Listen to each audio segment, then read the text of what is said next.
Genesis chapter 22 kubva verse 1. Genesis chapter 22 kubva verse 1. Egaitinzwe ichiverengwa tigoona kuti Jesu unoparidzwa sei kubva muvhangeri iyoyi. Genesis chapter 22 from verse 1. Ndinoda kuti mubate verse iyoyi. Ndichakukumbirai kuti mumboverenga mamwe ari kubhuku ya New Testament books tigozoona kuti vhangeri iyoyo inoparidzwa sei. Imboverengai Matthew chapter 10. Matthew chapter 10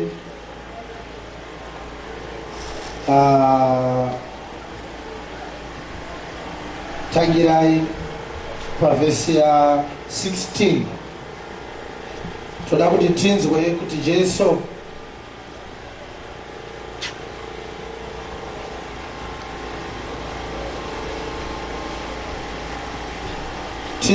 Jesu paakatuma vadzidzi vake akanga achiti zvii zvaizoitika kwavari. Tarirai, ndinokutumai samakwai pakati pemhumhi.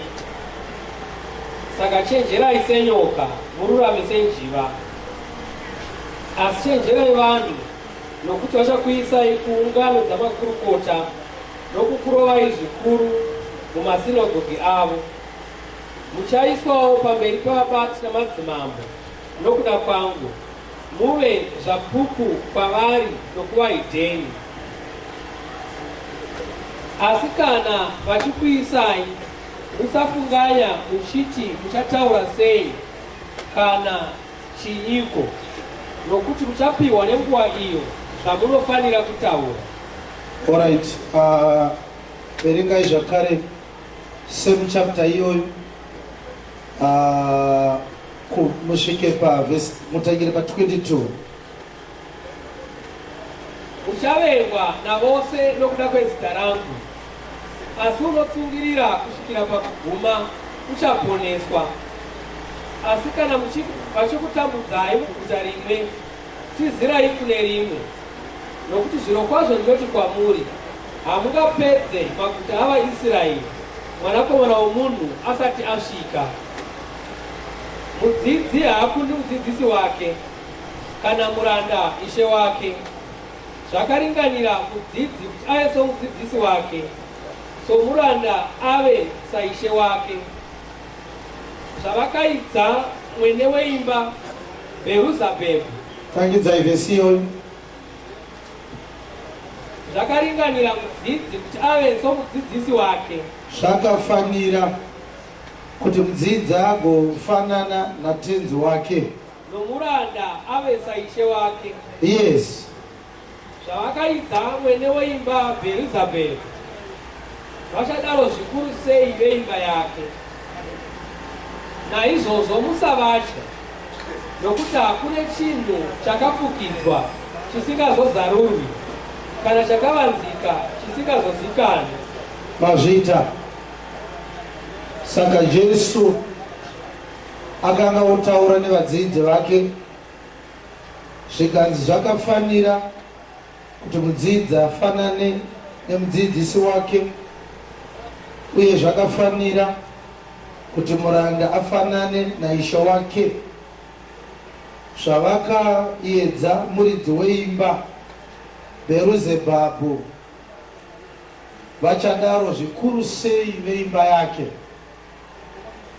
Kureva kuti Jesu akatonzi ane dhimoni raBheruzebhabhu, haana kuvaudza kuti imi muchatumidzwa zvakanaka.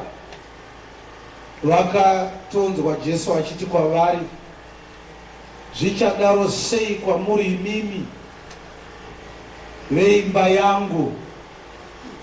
Kureva kuti kana uchitumwa naJesu unofanira kutarisira kuti zvakaitwa Jesu navanhu zvinofanira kuitika kwauri, ndokunge uri weimba yaJesu.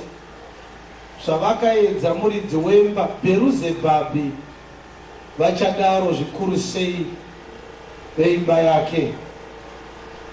Ndichaverenga zvakare mamwe magwaro maviri tigonzwa kuti Jesu vanhu vachimunzwa achiparidza vakanga vachiti mwanakomana waMwari here. Ndichaverenga mavhesi iwayo, John chapter 8. John chapter 8. Totangira papi, regai tuno tingatangire papi. Mavhesi akati wandei.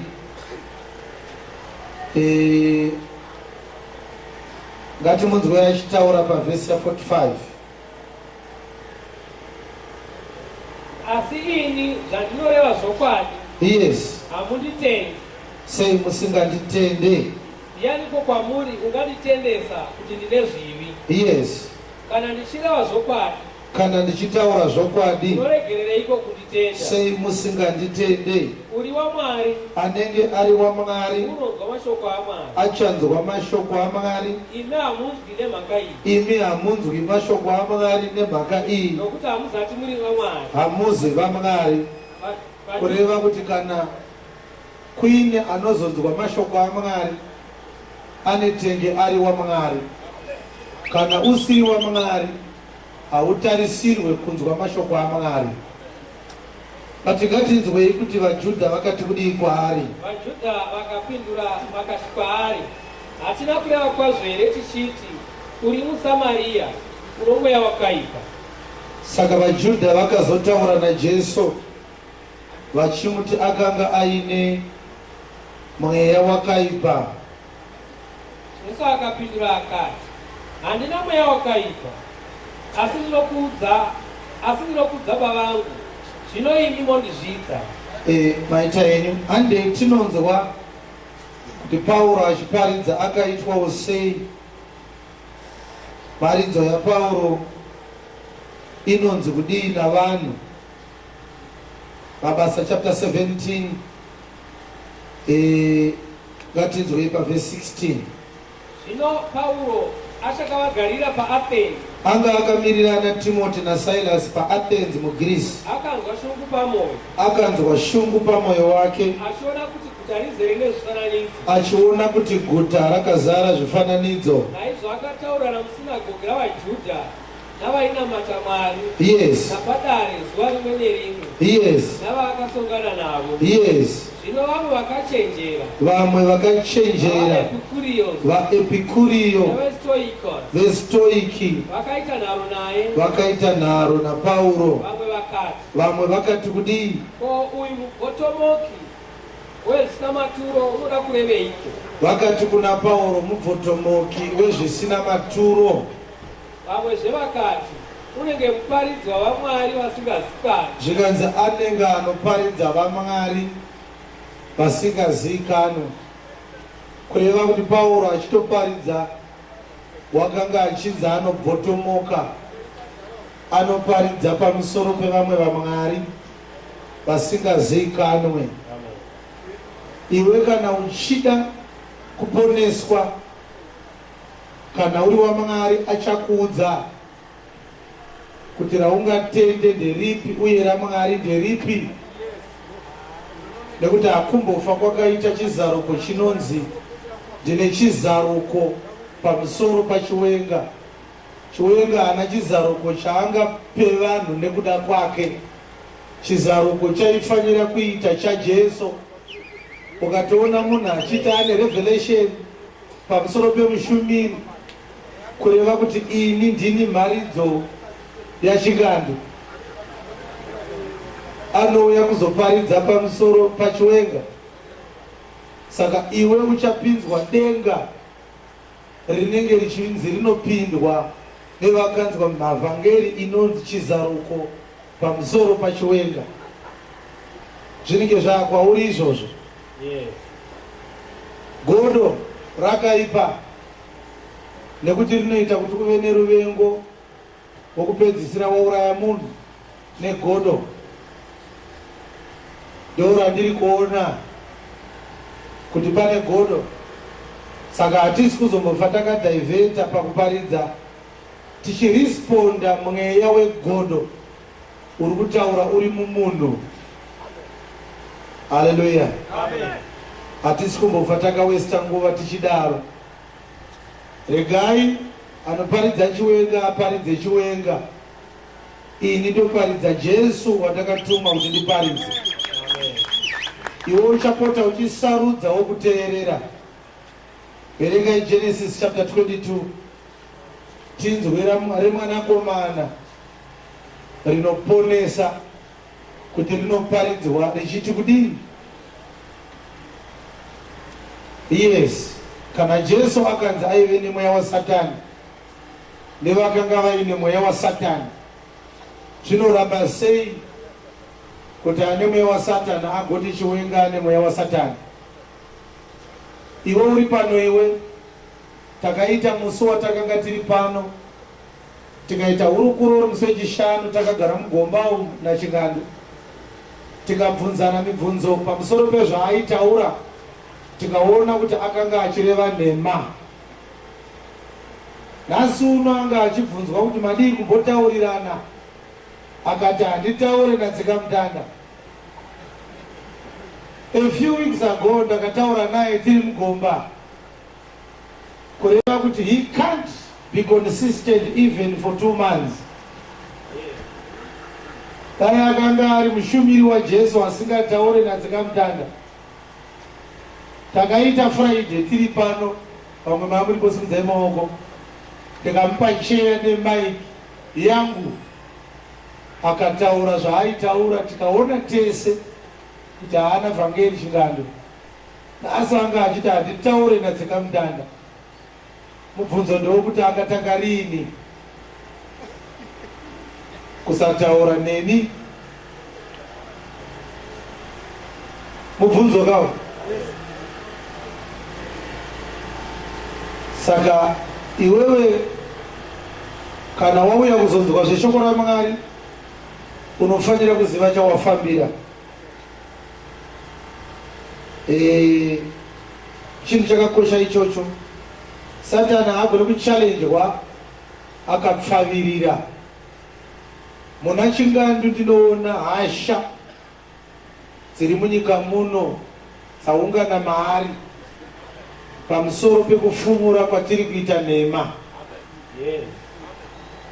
Ndo zvandiri kuona maari, mune hasha dziri kubva kumwoyo wenyika.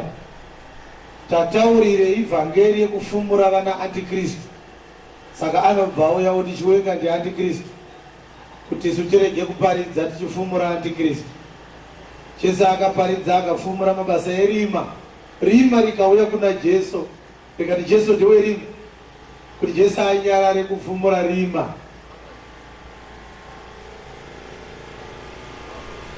Pauro ndiye akanyora bhuku yavaHebheru.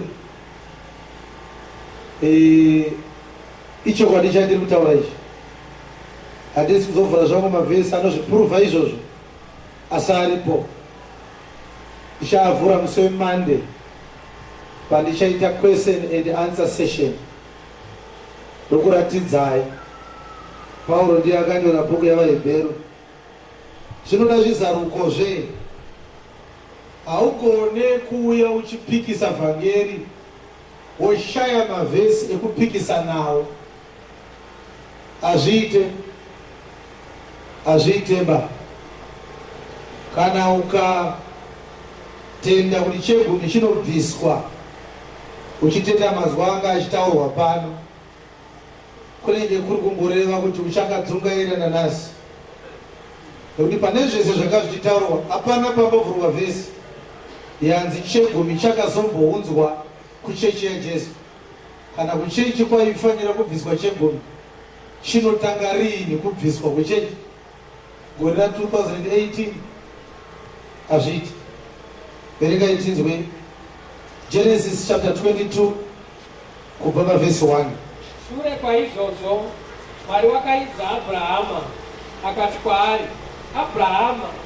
Iye akati, ndiri pano hangu. Ima hamufunge here imi kuti ndasimba because kwane mwedzi miviri mumwe munhu achiparidza inini chete.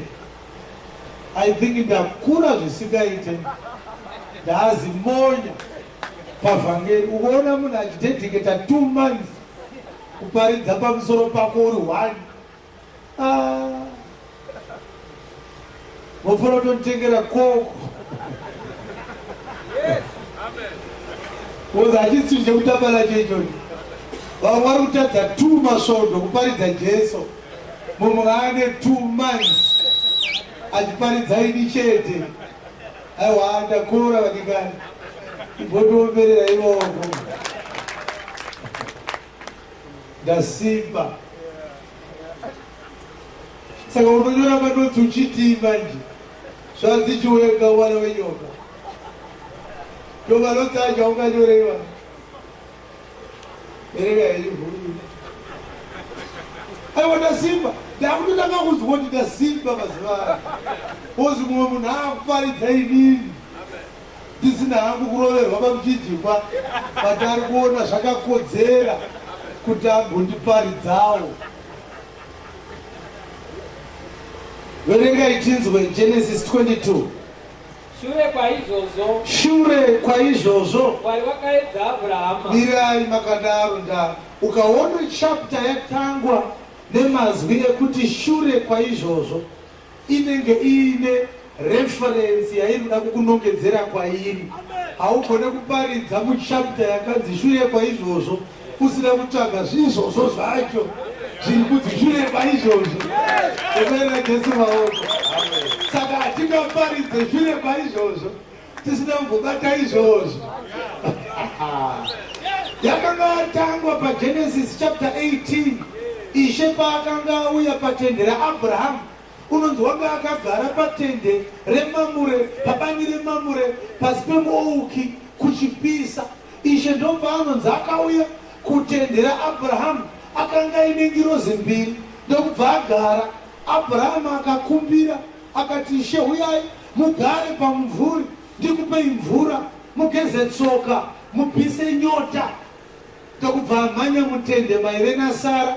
Obva anotaura naSara akati, kuya upfu hwakatsetseka ubike makeke 3 evarume vari panzava. Ndobva aida kudanga remombe, ndokunotora mhuru yakakodzwa. Ndobva anonzi akawana anonzi Eled, waakati, shamwari, dhiresa mhuru iyi uigoche, haibhoiriswe, ndeyevakuru vasingagare pano, yevanobva kumusoro, haibhoiriswe, haiswe kari kana roiko, inoiswa pamoto yorohwa yakadaro. Saka ndichauya ndotora kana yaibva, ndobva abva adzoka ndokugara naIshe, ndokubva vakurukura, ichigochwa ichibva, ichigochwa ichibva, ndokubva yaibva bva yawiwa nayo, ndobva vapiwa, ndobva vaitsenga yese kusvikira yapera. Varume 3 vakapedza mhuri yemombe nemakeka anga abikwa naSara. Vapedza kudya, ndobva nonzi Ishe akazoti, Abhurahama, Sara mukadzi wako aripi? Zvikanzi Abhurahama akadayira achiti, tarirai, Sara uri mutende. Zvikanzi ndichadzoka gore rinouya nenguva dzino, maringe nenguva dzeupenyu, Sara achatakura mimba agobereka mwana mukomana. Zvinonzi Sara wanga ari mutende, akazvinzwa akaseka. Ishe ndobva abvunza murume, zvikanzi mukadzi wako aseka. Zvikanzi Sara ari mutende akazodayira. Zvikanzi aiwa, handina kuseka. Zvikanzi aiwa, kuramba zvake kudya, asi aseka mumwoyo make, achiti, shall I, being once old, be a son, and my Lord also is old? Zvikanzi naIshe, is there anything too hard for the Lord? Ndobva yadzokorodzwa. Zvikanzi ndichadzoka gore rinouya nenguva dzino, maringe nenguva dzeupenyu, Sara uchava nemimba. Chapter 21 inobva yadzoka, ndo iri kunzi shure kwaizvozvo. Ndatavhura chapter 22. Saka pachapter 21 ndobva yakanga yazoitika.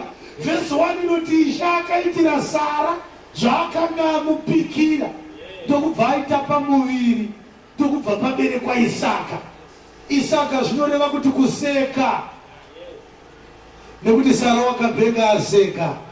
Sara ndiani? Galatians chapter 4 verse 21 inoti, ndiudzei imi vanoda kuve pasi pemurayiro, ngatiiverengei tingaitsanangure tisina kuziva kuti zara ndiani. Ndiudzei imi vanoda kuve pasi pemurayiro, hamuteerere murayiro here? Nokuti kwakanyorwa kuchinzi Abhurahama akanga aine vanakomana vaviri, mumwe akaberekwa nemurandakadzi, mumwe mukadzi akasununguka. Zvino murandakadzi akaberekwa nenzira yenyama, asi mukadzi akasunungukwa akaberekwa sekupikirwa kwaakaitwa. Zvinhu izvi zvinofananidzira nekuti vakadzi ava isungano mbiri, isungano mbiri, Haga naSara. Haga iOld Testament inobva paMount Sinai, inobereka vana veuranda, ndiye Haga. Chinzwa chimbomirai, idzwai. Ndo vari kukonfyuza vana chingandu, nekuti vanoti chegumi chatinobvisa tinoteedzera Abhurahamu akararama murayiro usati wavapo. Apa ndo pane ansa yacho apa. Yanzi Haga akaberekera Abhurahamu mwana anonzi Ishmaeri, akanga ari sungano yemurayiro, kureva kuti mumba maAbhurahamu makabikwa masungano maviri, asi achibikwa mumba mumwe chete. Paakaitirwa mwana naHaga paiparidzwa murayiro, paakaitirwa mwana naSara aiparidza New Testament, kureva kuti mumba maAbhurahamu mune murayiro, mune nyasha zvakare. Ndokusaka Abhurahamu akabvisa chegumi, ndokusaka Abhurahamu akanzi ngaadzingiswe, ndawaiparidza sungano yemurayiro. Asi paakazotenda zvanzi uchaita vana vachiita nyeredzi dzegungwa, unonzi akatenda. Kutenda kwake ukanzi ndokururama, ndopaiparidza sungano yenyasha ipapo. Saka unofanira kugona kupatsanura muupenyu hwaAbhurahamu zvaakaita achiparidza murayiro ndezvipi, nezvaakaita achiparidza nyasha ndezvipi. Ndamumba maAbhurahamu muna Haga, mune murayiro mumba maAbhurahamu, asi muna Sara zvakare mumba maAbhurahamu, mune New Testament. Saka ndozvizaruko zvamungadai muchidzidza izvozvo, mombomira kutaura zvetsenza nembambaira. Mumba maAbhurahamu mune masungano maviri, mune yemurayiro, moita yenyasha. Itangidzei vamwe vanoti havana kuinzwa. Mumba maAbhurahamu makaitwa masungano maviri.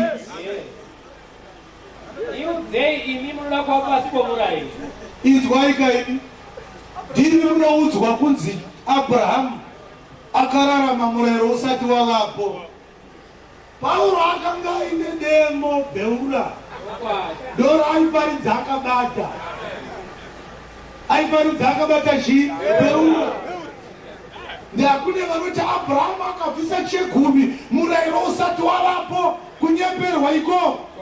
Teerera gwaro, tangidzai iwe itai pavhesi 20. Ndaida kuti ndive nemi ndishandure zwi rangu, ndaida kuti ndive nemi zvino ndishandure inzwi rangu, nekuti ndinokanganiswa nemi, nokuti ndinokanganiswa nokuda kwenyu. Unoona Jesu maoko, inzwi kana ichitsanangurwa, hanzi munondikanganisa imi vaGaratiya. Saka akanyorera vanhu vaimukanganisa, ndavaidhimanda kuti dai auya avadzingisa. Iye achiti kudzingiswa kwakapera ndekwemurayiro. Venga verse 21. Saka imi munoti Abhurahamu akararama murayiro usati wavapo. Inzwai Pauro akanga aine mweya mutsvene, akanyora mabhuku acho atiri kuparidza nawo. Tangidze verse 21. Ndiudzei, ndimi munoda kubvisa chegumi, hamuteerere murayiro. Kureva kuti nyaya ari kutaura ndezhi zviri pachene zvanini, hamuteerere murayiro here? Yes. Nekuti kumurayiro kwakanyorwa kunzi Abhurahama wakanga aine vanakomana vaviri. Zvino yekuitwa vana kwaAbhurahama iri kubhuku yeExodus. Abhurahamu paakaita vana vaviri akazvita mumabhuku ake. Handiti Ishimaeri akaberekwa paGenesis 16. Isaac akaberekwa paGenesis 21. Kureva kuti Genesis ibhuku yemurayiro. Nekuti ati hamuteerere murayiro. zvikanzi kwakanyorwa kuchinzi Abraham akanga aine vanakomana vaviri. Kupi kwakanyorwa? Kupi kwakanyorwa? Kupi kwakanyorwa? Saka Abraham akazvarwa kumurayiro. Saka munozotora chegumi sei kuna Abraham kuti achinzi chemurayiro? Izvo zvichinzi kwakanyorwa kumurayiro. Haleluya. Amen. Izvi manje zvine zvakuda kutodzidziswa vakatendeuka. Ukanga wakuparidza usati waziva kuti cheguma achibviswe, hauchabatsirika vanhu, nekuti hauchadzidza. Yes. Mumwe wemurandakadzi, mumwe ndiwe mukadzi akasununguka. Zvino murandakadzi wakaberekwa nenzira yenyama. Mabhuku anga achinzi ndine mabhuku 10 andakanyora. Ingoti uyai nawo muaverengi. Hapana kana chaJesu chiripo. Rimwe racho rinotaura kuti hanzi Mwari anofanira kukomborera Zimbabwe aipe maropafadzo aAbraham. Ndakatomboda kuritengeserwa ndikaramba. Hamuna chaJesu chirimo mumabhuku anga achitaurwa. Ndosaka asina kuiona wanditi anotengeswa. Unoti dai anga ari choko achisara here nematsvagiro avari kuita mari vakomana. Verengai chinzwa.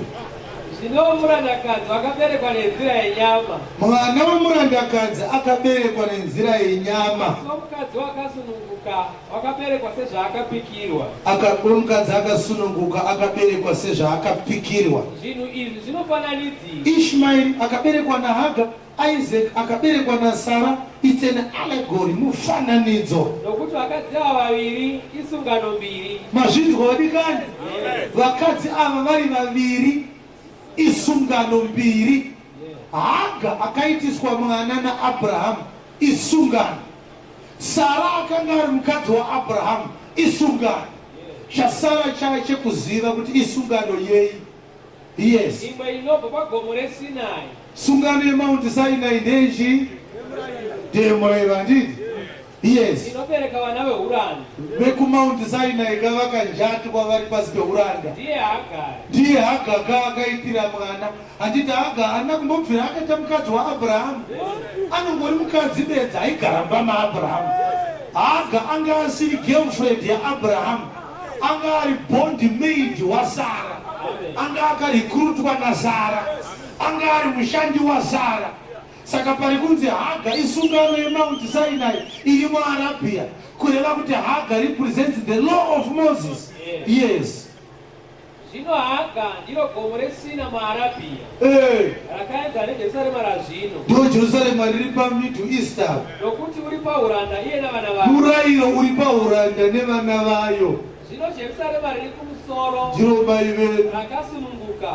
Ndiwo mai vedu. Nekuti zvakanyorwa zvichinzi. Nokuti kwakanyorwa kuchinzi. Faraiwo usingazvari. Faraiwo usingabereka usingazvari. Usingatamburi pakubereka. Urudza udanidzire iwe usingatamburi nokubereka. Nekuti vana vekusiyirwa vazhinji kuna iye une murume. Nokuti vana vomusiya vazhinji kuna iye une murume. Yes.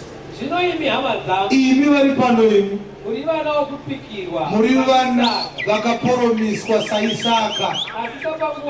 Asisa panguva iyo. Uyo wakaberekwa nenzira yenyama. Ishmael ndiye akaberekwa nenzira yenyama. Wakatambudzwa wakaberekwa nenzira yomweya. Akatambudza Isaka akanga aberekwa nenzira yekupikirwa. Ishmael ndiye akatambudza Isaka. Saka pedzisai toda kuitenda tichibva ipapa. Zvakadarowo zvino. Ndo zvazvakaita. Sikureva kuti vanoparidza murayiro vanotambudza, vanoparidza nyasha. Nekuti ati sepanguva iyo akaberekwa nenzira yekupikirwa, akatambudzwa neakaberekwa nenzira yenyama. Zvikanzi ndo zvazvakaita nanhasi. Kureva kuti kana uri wekupikirwa unotarisirwa kutambudzwa nevanoberekwa nenzira yenyama. Kureva kuti kana uri Ishmaeri haungafariri Isaka. Kana uri Ishmaeri uchaonekwa nekuvenga Isaka. Kana uri Ishmaeri unotsvaka kuuraya Isaka. Saka nhau yakazenge yaitika nda22 dzatoda kuparidza nadzo dzaGenesis dzatishure kwaizvozvo. Saka ndosaka tazoenda kuGalatians 4 toda kunzwisisa kuti zvii zvakanga zvaitika zvazosaka kunzi shure kwaizvozvo. Haleluya. Saka yakatongwa sei nhau yekushungurudzwa kwaIsaka naIshmaeri. Rugwaro rwakatidzinga murandakadzi nemwana wake. Saka Haga akazodzingwa pamba paAbhurahama vese naIshmaeri. Zvakaitika pachapter 21 panzi shure kwaizvozvo. Haleluya. Saka Haga akadzingwa pamba paAbhurahama, Sara akasara, Isaka akasara. Isaka ndiye akazoita mudyi wenhaka. Pedzesai. Kana ukaparidza murayiro haubofa wakadya nhaka yeupenyu usingaperi pamwe chete nevanoponeswa kuburikidza neropa rakadeuka paKalvari. Saka ini muri pano ini hamuzi vanobvisa chegumini, hamusi vetestamende yemurayiro asi muri vesungano yenyasha. Saka Sarah represents the New Testament, Hagar represents the Old Testament. Saka chakanga chaitika pa chapter 21 panzini 22 shure kwaizvozvo. Pa 21 pakazvarwa Isaka. Verse 9 yacho yobva yati, Sara akaona Ishmaeri achinyomba Isaka ndokubva ataura naAbhurahama akati, dzinga mukadzi uine mwana wake havangadye nhaka pamwe chete naIsaka. Abhurahama unonzi wakashungurudzika kwazvo. Mwari akazotaura naye. Zvikanzi uchashungurudzike zvako, pfungwa yaSara ndeyamwari yakanaka, ngaaende. Saka Haga akazonzi naAbhurahama, puma, ndokubva aenda. Saka chapter 21 yaGenesis inopera Haga adzingwa pamba paina Sara uye pamba paina Isaka. Mati munyori Pauro pa chapter 4 yavaGaratia wanga achiti munondishungurudza imi vaGaratia kana muchida kuteedzera mabasa emurayiro, nekuti murayiro wamuri kuteedzera uyu ndiye Haga gomo reMount Sinai riri muArabhia, uri pauranda, kureva kuti kana mukangobata benzi nhau dzekudzingiswa, nhau dzesabata, nhau dzechegumi, muri kuda kuita vana vaHaga. Zvino kana maita vana vaHaga hamuchaita vadyi venhaka yezvinhu zvaMwari, maakuchitonzi maakudzingwa sekudzingwa kwakaitwa Ishmaeri naHaga, kureva kuti wese anoda kugara pamba haaite mwana waHaga, anoita mwana waSara. But takati tichiitaura nekuti tazoona kuti saka Abhurahama mumba make mune masungano maviri. Koika zviri kunzi Abhurahama akararama murayiro usipo wani. Pauro ari kuti aiwa murayiro wakatotangira mumba make. Abhurahama ndiye akatanga nemurayiro. Murayiro wakaitika mumba maAbhurahama. Haleluya. Zviri kunzwika. But hauzviparidzirwe izvi nevanhu vanoda kukubira. Havambokuparidzira vachidaro. Zvino ndinoita zvakataurwa naPauro. Pauro anoti handina kutsvaga zvinhu zvenyu asi ndakatsvaga imimi. Kureva kuti mushumiri ngaarege kutsvaga zviri muhomwe dzevanhu vauya. Mushumiri ngaatsvage vanhu vacho vauya kuti dai vanhu vaponeswa mweya yavo, vawaniswa upenyu usingaperi. Urege kuparidza wakatarisa zvikwama zvavanhu. Mari dzirimo munyika umu, enda unopindauka, tengesa musika kana uchida mari. Ndosaka uchiona vakomana vari kuda kujoina vana makandiwa vakaita mari, vanhu vachakapusa. Iye zvinezvi hauchagona kuita mari ukaparidza prosperity, ndayakatoitwa kudhara nevakakutangira. Vana magaya vakameka mari ndatisati tasimuka tikatanga kuudza vanhu kuti muri kubirwa. Iye zvinezvi ukati pane zvawaona vanhu vatodhudha nazvo zvinhu izvi zvekubirwa izvi, havangouya vakakupa. Saka uri kujoina franchise yakutoita shutdown. Haleluya. Dai prosperity gospel yaipa vanhu mari pagomba pana, dai ndasara ndega. Vakomana vese vanoparidza apa vangadai vakazoita mari vakaenda. Chiri kusaka vapote vachiuya hazvisi kubuda mari hapana. Saka uchiona nemaspika chaiwo havana.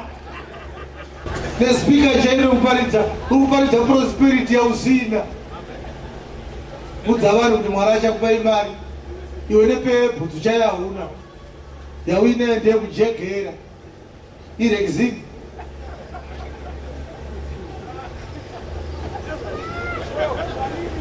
kana Mwari achikomborera wadii kutanga iwewe.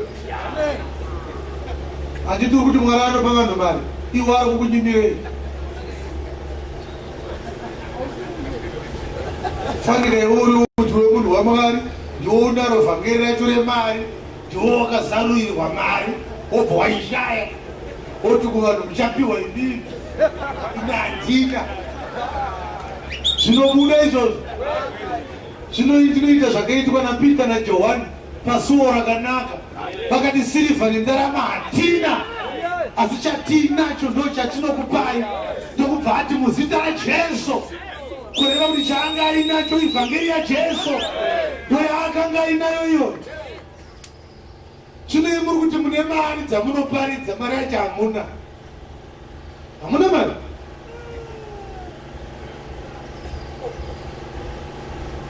Hamuna mari. Shure kwaizvozvo zvii zvakanga zvaitika. Isaka akanga aberekwa, asi haana kungoberekwa bedzi. Bhaibheri rese kubva kuna Genesis kusvikira kuna Malachi, kubva pana Malachi kusvikira pana Revelation, bhaibheri rese ndiIsaka chete. Teerai vadikani, ndiani? NdiIsaka chete anonzi Mwari akauya akaitira Sara zvaakanga apikira. Zvichida vamwe vanoti hatinatsoaziva mavhesi aya. Takire pa18:10 dzaGenesis, mobva ipapo munosvika inu kana pavhesi 11:12 tonoona kuti kuzvarwa hwai kwakadaro, nekuti ari kunzi Sara anga akwegura, Abrahama akanga akwegura. Nauye vanhu vanoita vana vamboita nguva vasingaite vana, haina kuitika pana Abrahamu chete ikaperera ipapo. Tinozviziva kuti Hana anga asina mwana naEukana akazoita mwana. Tinozviziva kuti Ruta anga asina mwana naMaloni akazoita mwana naBoaz. Tinozviziva kuti Manoa nemukadzi wake vanga vasina mwana vakazoita Samson. Tinozviziva kuti Zakaraya naRuzabheta vanga vasina mwana asi pakazoberekwa Johani. Tinozviziva kuti Bhatishebha naUria vanga vasina mwana asi akazorohwa naDhavhidhi pakaberekwa Soromoni nemunin'ina wake Nathan. Kureva kuti vakabhenge vasingaite vana vakazoita vana vakawanda mubhaibheri. But vese ivavo hakuna akazvarwa mazvarirwo akaitwa Isaka. Isaka akazvarwa zviri special. Teererai munzwe mazvarirwo akaitwa Isaka. Iye akati, zvirokwazvo kana gore rapfuura ndichauyazve kwauri nenguva dzeupenyu. Sara mukadzi wako uchava nomwanakomana. Tsokorodzai. Iye akati, zvirokwazvo kana gore rapfuura, gore kana rapera, ndichauyazve kwauri. Inzwai, ngatiteererei. Gore, tangidzai. Iye akati, zvirokwazvo kana gore rapfuura, gore kana rapfuura, ndichauyazve kwauri. Ndichadzoka zvakare kwauri Abrahamu. Nenguva iyo, maringe nenguva dzeupenyu, zvichaitika munguva dzeupenyu. Sara mukadzi wako uchava nomwanakomana. Ita unoverenga bhaibheri rako zvakanaka. Hakuna mumwe munhu akazvarwa mubhaibheri Mwari ataura kuti ndichadzoka. NdiIsaka chete akati kana gore rapera ndichadzoka. Amen. Kureva kuti mukazoona Sara ane mimba, Isha akadzoka. Isha anotanga aita sei? Kwengosiyai kamasota kanyaya kacho zvikanzi aiwa gore rinopera ndozodzoka. Chiverengai chapter 21 verse 1. Munzwa kuti Sara paakazoita pamuviri zvakanga zvafamba sei. Genesis 21 verse 1. Zvino Ishe wakashanyira Sara. Takidzai. Zvino Ishe wakashanyira Sara. Ishe akashanyira Sara sezvaakataura. Ndozvaakapenga ataura. Ishe akaitira Sara sezvaakaudza. Saka kune mamwe matheologians anodziya musoro. Mukuzvinzwira vadikani? kune matheologians anoita sei zvimwe zvimadhara zvisina brain zvinoparidza vhangeri inosemesa zvakatanga kubatanidza mavhesa zvikanzi saka Isaka asi mwana waAbhurahama Mwari akamitisa Sara itokoro dzevhesi 1 zvinorasika zvimatheologians izvozvo zvino Ishe vakashanyira Sara hanzi uri kunzwa manyorerwo ayakaitwa Ishe akasanyira Sara sezvaakataura Ishe akaitira Sara sezvaakavaudza ndobva vanoitorera ipapo zvikanzi zvii zvakaitirwa Sara naIshe saka unotorere zvibhuku zvakanyorwa zvinotaura kuti saka unotorere vaJudha vanozvitenda ukanzwa uchimea holy people ndobva vanotorera vhesi yacheva vanoti stiri vana vaMwari pure baba because baba vedu Isaka he was a son of God because God was intimate naSara ukavati zvakanyorwa paparoti apa panonzi Ishe akashanyira Sara akamuitira zvaakanga ambotaura saka zvii zvakaitirwa Sara numbu akapuwa numbu naMwari saka kana usina kunge uri munhu ane pfungwa dziri right unotozvitenga but kana uchizenge manje waverenga Galatians chapter 3 verse 16 ndopaunozoti haiwa vanorwara Isaac asiri ane nyaya kune imwe memba yanga iri kuseri kwaIsaac ndo yaida kutaurwa nezvayo saka vakabata Isaka vakamhanya naye izvo Isaac wanga uri mufananidzo weakanga achiuya inzwai zvino izvo zvipikirwa zvakarehwa kuna Abhurahama ane mapuromisi akapiwa naMwari nokumwana wake Mwari akatoti chipikirwa ichochi ndechemwana wako areva achiti Mwari haana kuzoti chipikirwa ndechevana vako vanenge vari vazhinji nekuti Abhurahama anga ine vanakomana vazhinji asi saanenge ari mumwe uno asi Mwari akataura sekunge Abhurahama anga aina Isaka chete mwana wako Mwari wakati kumwana wako uyu ndiye Kristu zvikanzi mwana wacho ndiKristu amen kureva kuti pari kunzi Sara iNew Testament Isaka haasi Isaka wedu wenyama panotori nana Isaka vaviri handiziva kuti wazviona here pana vana Isaka vangani pana Isaka ari kunzi paGalatians 3:16 mwana airehwa ndiKristu kureva kuti pane patinoona Isaac ari a type of Christ kozoita kuchapter 4 kwaati imi muri vana vekupikirwa saIsaka kureva kuti Isaka anoreva futi vanoponeswa nenzira yeropa rakadeuka paKalvari saka pese paunoverenga Isaka unofanira kugona kumuziva kuti unomisa mupanda upi ari kupinda kuna Kristu here kana kuti ari kupinda kune vakaponeswa sezvavakaberekwa nenzira yekupikirwa kureva kuti Abhurahama achisara pamba Ishe aenda akati kuna adzimai vake mvana uri kuziva here kuti tanzi tichaita mwana kana gore rapera kureva kuti Abhurahama anga asisina chikonzero chekuenda kumasowe kunoshandirwa nekuti Ishe akati mwana anozvarwa pakupera kwegore kana ini ndadzoka hapachada chigubhu chemafuta ipapo kana matombo kana mashizha emupistiriji hapachada zango kana dhirau tsvuku pakungodiwa kudzoka kwayo nekuti Ishe akati mwana achazvarwa kana ndichinge ndaita sei saka kudzoka kwaIshe manje ndokwatichaverenga paGalatians chapter 4 verse 4 ndo panotaurwa zvekudzoka kwaIshe obva azvarwa manje but achazvarwa ari Isaka uya kwakuzvarwa Kristu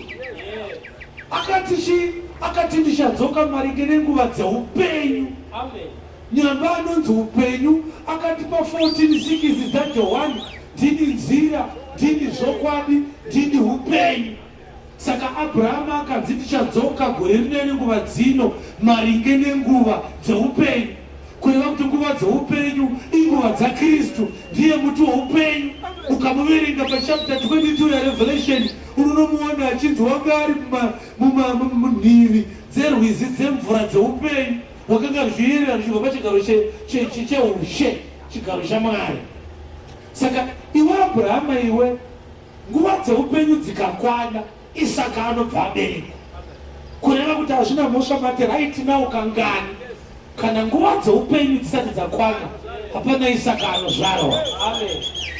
Saka Abrahamu aida here mutsanyo vadikani? Abrahamu aida kuzinda here? Abrahamu aida kukwira gomo here? Abrahamu anga akamirira chii? Nguva dzeupenyu ngatidzitsvagei Galatians chapter 4 pavhesi ya 4.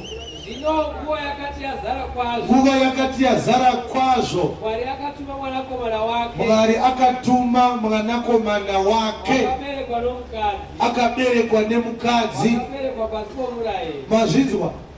Nguva dzakati dzazara chii? Kwazvo. Kuti kwazvo ndokuti nguva dzeupenyu. Mwari akatuma mwanakomana wake ndokubva aberekwa nemukadzi, ndokubva aberekwa pasi pemurayiro kuti aponese vakanga vari pasi pemurayiro.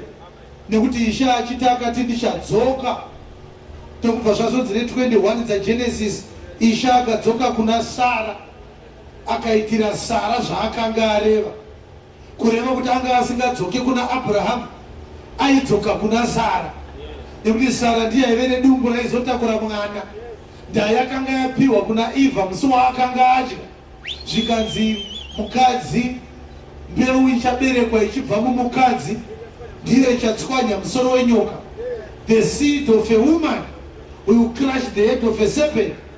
Kureva kuti Sara ndiye aive nechipande chekuti agobereka mwana kana nguva yazara. Isaya ndokubva aipika akati, tarirai Ishe amene achakupai chiratidzo, tarirai mhandara ichava nemimba. Kureva kuti yanga yagara iri yemukadzi. Saka pa4 dzavaGaratiya chiri kunzi nguva yakati yazara kwazvo, Mwari wakatuma mwanakomana wake, ndokubva anzi akaberekwa nemukadzi, akaberekwa pasi pemurayiro kuti adzikinure vakanga vari pasi pemurayiro. Saka Isaka ane masaidhi maviri. Ane saidhi raanoparidza Jesu, ozoita saidhi raanoparidza vanoponeswa naJesu vacho. Iverenga vhesi iyo futi pastor. Tinozoita vamwe vanenge vasvika mapedza kuiverenga vanoti zvinoitika sei, nekuti dynamic iyoyi inoshamisa vanhu vazhinji havaizive. Regai tinzwe Galatians chapter 4 verse 28. Zvino imi hama dzangu, imi hama dzangu, muri vana vokupikirwa saIsaka. Muri vana vokupikirwa saIsaka.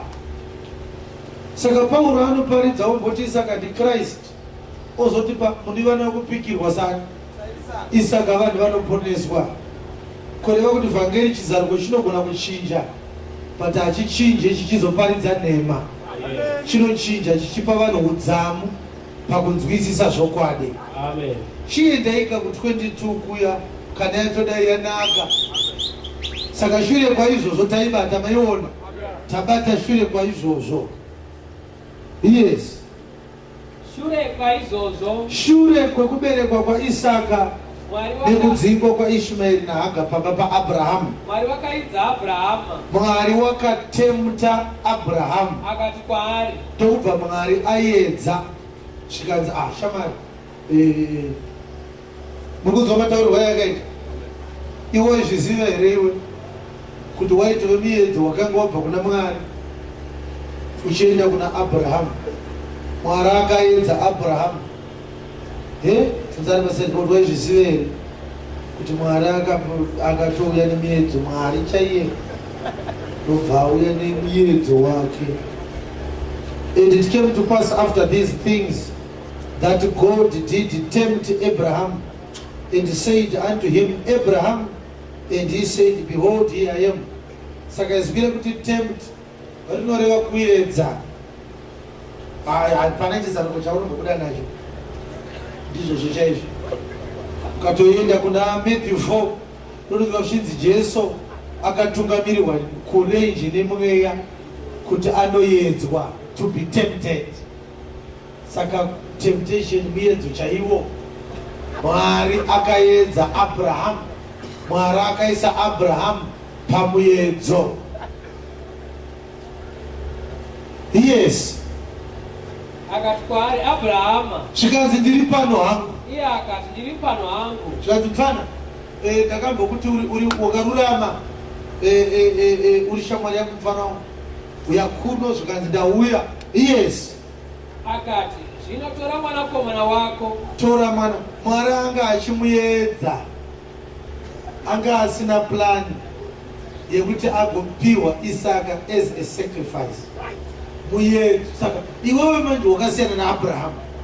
Because isu tiri kuudzwa naMozisi kuti Mwari akaedza Abraham, asi Mwari haana kuti naAbhurahama uende kuedze.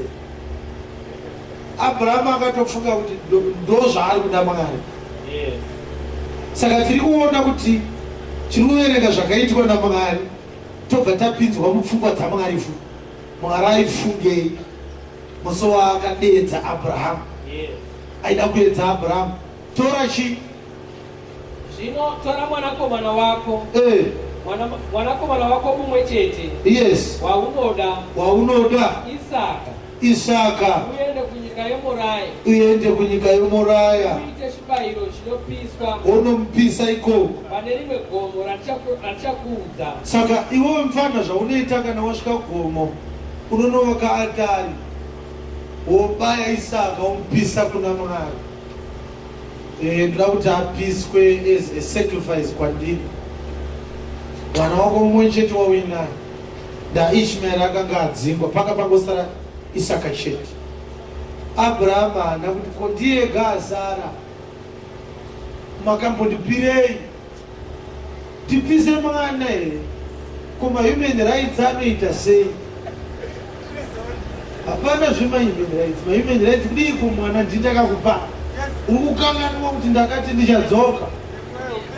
Mwana uyu ndakati anozvarwa kana ndaita sei? Saka kana ndadai ndadzoka futi, ndakambodzoka akazvarwa ndadzoka futi ngaapiswe. Iri kunzwika here vhangeri? Saka Abrahama anga asingagoni kuramba, ndaaiziva kuti zvese zviri kuitika pamusha pano Mwari ndiye ari kungopota achiuya. Haigona kuikwira sabhuku. Yes. Abrahama akamuka mangwanani. Ndobva dzamuka. Akasunga mbogoro yake. Ndokusunga dhongi rake. Akatora majaya ake maviri. Ndokutora majaya ake maviri. Na Isaka mwanakomana wake. Ndokutora Isaka mwanakomana wake. Akatsemura huni dzechibayiro. Ndokubva atsemura huni pamba pake. Ndokusimuka. Ndokubva asimuka. Akaenda kunzvimbo yaakaudzwa naMwari. Ndokubva ati ndakwenda kunyika yeMoraya. Zvino nomusi wetatu vakafamba a 3 days journey. Abrahama akasimudza meso ake. Ndokubva dzazosimudza meso after 3 days. Akaona nzvimbo iyo ari kure. Ndokuiona nzvimbo yacho ari kure. Abrahama akati majaya ake. Ndokubva ataura nemajaya ake. Chigara henyu pano. Chisarai pana mfana nedhongi. Ini nemwana tichaenda ikoko. Yes. Tichambondonamata. Zvikanzi tiri kumboenda kunonamata. Todzokera kwamuri. Tozodzoka mfana. Abrahama sarai makachengeta dhongi panapa. Isu tombononamata nemwana.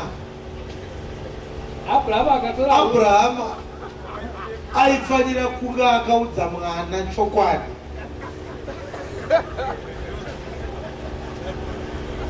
Vana hapana prayer iripo. Kautonokubaya. Ndikubaye kuna Mwari. But Abrahama anga ati kurei zvekuti dai akaudza mwana aingoti ndichambopinda mudondo ndimbonozvibetsera. Saka taisaka hapana. Saka Abrahama akanga akachenjera akati iprayer mfana. Uri kuona prayer? Amen. Uyu muedzoka uyu. Saka uyu muedzo kudaro wane deception mukati. Haana kuudza mwana chokwadi. Alright. Vakomana vake havana kunge vachiziva futi kuti tiri kuenda kunodii. Vakanzi munozotidisturba pamwe vanozobatsira mwana kupukunyuka. Regai tikwire tega mugomo. Uye zvinoratidzawo kuti Sara haana kuudzwa. dai Sara akaudzwa vangadai vakabva vatorapana. Hakuna Mwari akadaro, mweya wetsvina. Nekuti pane zvimwe zvinofanira kuti zvinzi naMwari zvinoitika zvonzwikwa nevanozivana naMwari. Vasinganzwanane naMwari vanoti ndezvemadhimoni. Ungati vanoaziva madhimoni acho. Iye ari Mwari akataura kuti kune madhimoni. Unozoona vakuudza Mwari kuti ane dhimoni.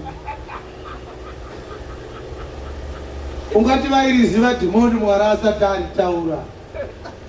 Ndokuvhengedzera kwatakaita. Isha achisvika patendera Abrahamu haana kutaura naSara, akataura naAbrahamu. Isha achitaura nawe kubayirwa kwaIsaka haana kutaura naSara, akataura naAbrahamu. Ishe indava achidaro.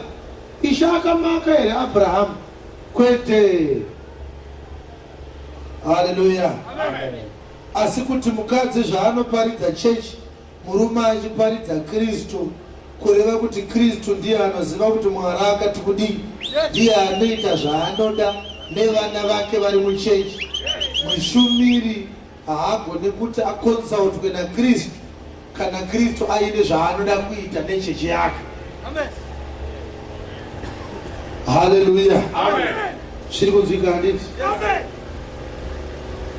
Saka takunonamata apfana, imi muSara makachengeta dhongi, isu tobhoenda kumberi kunoita sei? Kunonamata. Kureva kuti kwane machechi maviri, kune yakachengeta dhongi,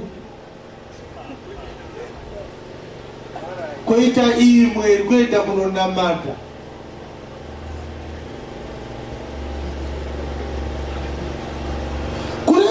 Dhongi iri richibviwa naro pamba rakanga risingafanire kuzosvika kugomo kunoda kunonamatwa. Kuzvavanga vaine dhongi rimwe chete, ivo vari varume 4, rarakagarirwa 8. Abharamu zvanga ari mukuru, zvichida ndiye anga akarigarira. Kwaimi munonzi handei kunonamata muchibva pamba, mozonzi sarai makachengeta dhongi. Munobvumirei basa rakapusa rakadaro? Muchazoziva sei zvaitika kugomo kana masvika kumba maakunzi mafamba zvakanaka here? Munozozviziva sei? Haleluya. Asiwo here madhongi akatumwa Sauro naKishi baba vake kuti vanotsvaga madhongi paakazozodzwa naSamueri akazoitwa mambo waIsraeri. Kodhongi handire here rakavhurwa muromo rikazotsiura ubenzi hwaBhalamu? Kodhongi handire here rakazowanikwa rakamira pasaidhi peshumba, muprofita asina zita adyiwa, musi wakanga watumwa muprofita asina zita kunotsiura Jerobhoamu? Dhongi harisiri here rakapidwa naJesu muJerusarema, akatasva mwana waro, vakawaridza mashizha vachiimba hosana kune wokumusoro, kuzadzisa shoko remuprofita, tarirai Ishe weZioni unopinda muJerusarema, akatasva mwana webhongoro. Ko mazosara naro sei vamwe vachienda kunonamata? Kodhongi handiro here riripo Exodo 13 pakanzi kana maakuende zvipero zvemafirst fruits, kana muine dhongi rine chimwana charo, musauye nedhongi kuna Mwari. Panzvimbo yedhongi tsivai negwayana, kana maramba rivhunei mutsipa waro.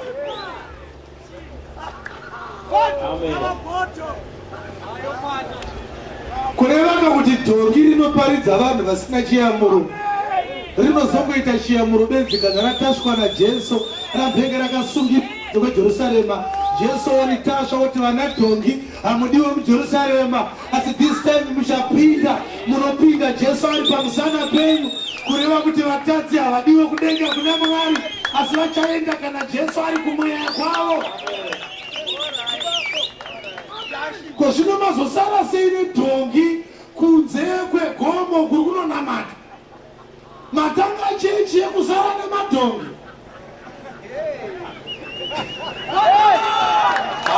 Ungera Jesu maoko. Matanga chechi yekusara nemadhongi. vamwe vachienda kunonamata. No wonder why muchivaiti saka zvamunoda. Ndarirege rasirwa varanda vaviri, muridzi waro bvadzi akaita kunonamata. Zvino kana vakada kurirova nechabhoko chewaya vachatsiurwa nani? Ishe zvaakaita kunonamata. Kweve dhongi ishe kana achita anononamata unobvumawo kuzara nevakomana sei? Ko dhongi wadi kuenda una tenzi wako? Katisiye dhongi hatiyo yatasimukira, asi dhongi rakasara nemajaya harinetse kuona. Unonzwa richiti majaya ari kuti, majaya ari kuti, haritauro kuti baba Abrahamu vari kuti. Ausi dhongi rakasara nemajaya here. Ngatiboisiya yadhe yekupera. Yes. Abrahamu akatora huni dzechibayiro chinopiswa. Yes. Akadzitakudza Isaka. Ndokubva ati kuna Isaka mufana. Inzwa yakavadikana. Abrahamu akadzi akatsemura huni ari pamba. Kureva kuti Abrahamu akabva nehuni pamba. Iye achienda kusango kugomo kunofanira kunge kuriko kunotori nehuni dzese. Akasiya huni dzemusango akashandisa dzaabva nadzo kumba. Ko dzekumba hadzibve musango here zvikanzi dzakatorwa musango? Kuchikunotora ega dzimwe zvikanzi aiwa dzoda kutsemurirwa pamba. Saka ndokubva dzapiwa Isaka. Uyai mumwe Isaka ngauye pana. Uyu ndiAbhurahama ngauye. Toda Isaka ngauye. Isaka ngaaendawo. Takidza ivhesi iyo. Abrahamu akatora huni dzechibayiro chinopiswa. Abrahamu akatora huni akadzitakudza Isaka mwanakomana wake. Right. Saka imi chitakura huni.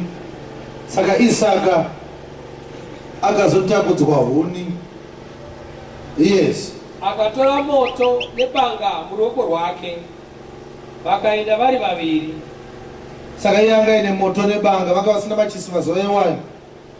Vaishandisa traditional methods dzekugadzira moto, zviya zvekusika zviya. Saka vaizotora mavhunze kana chimwe chimuti chavaita vakaisa mumoto chaigona kubvira kana ku5 hours. Saka kana chaakupera vaibatidza chimwe, kana chaakupera vachibatidza chimwe. Kumeka sure kuti 3 days dzavakafamba rwendo rwekubva kumba vachienda kugomo. Rangarirai kuti vhesi yati akaenda kunyika yeMoraya. Chainzi Moraya ranga risiri gomo. Chainzi Moraya inyika. Gomo ranga riri munyika yeMoraya. Gomo ranga risinganzi gomo reMoraya, rainzi gomo rinowanikwa muMoraya. Sezvakaita Eden ranga risiri zita regarden, ranga riri zita renzvimbo. Garden rakagadzirwa kumabvazuva kweEden. Chainzi Eden inyika inova ndo ine nzvimbo yakazoshandiswa naMwari kugadzira garden. Saka mukati Garden of Eden hamusi kutaura chokwadi, munofanira kuti garden in Eden. Garden raitowanikwa munyika yeEden, iro ranga risinganzi Eden. Takangokurumidza kushaura zvedu sati tanyatsodzikama pakuziva vhangeri. Amen. Yes. Right.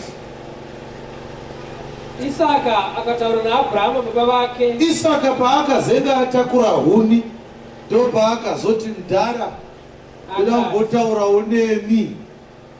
Akati, baba vangu. Iye akati, ndiri pano hangu mwana wangu.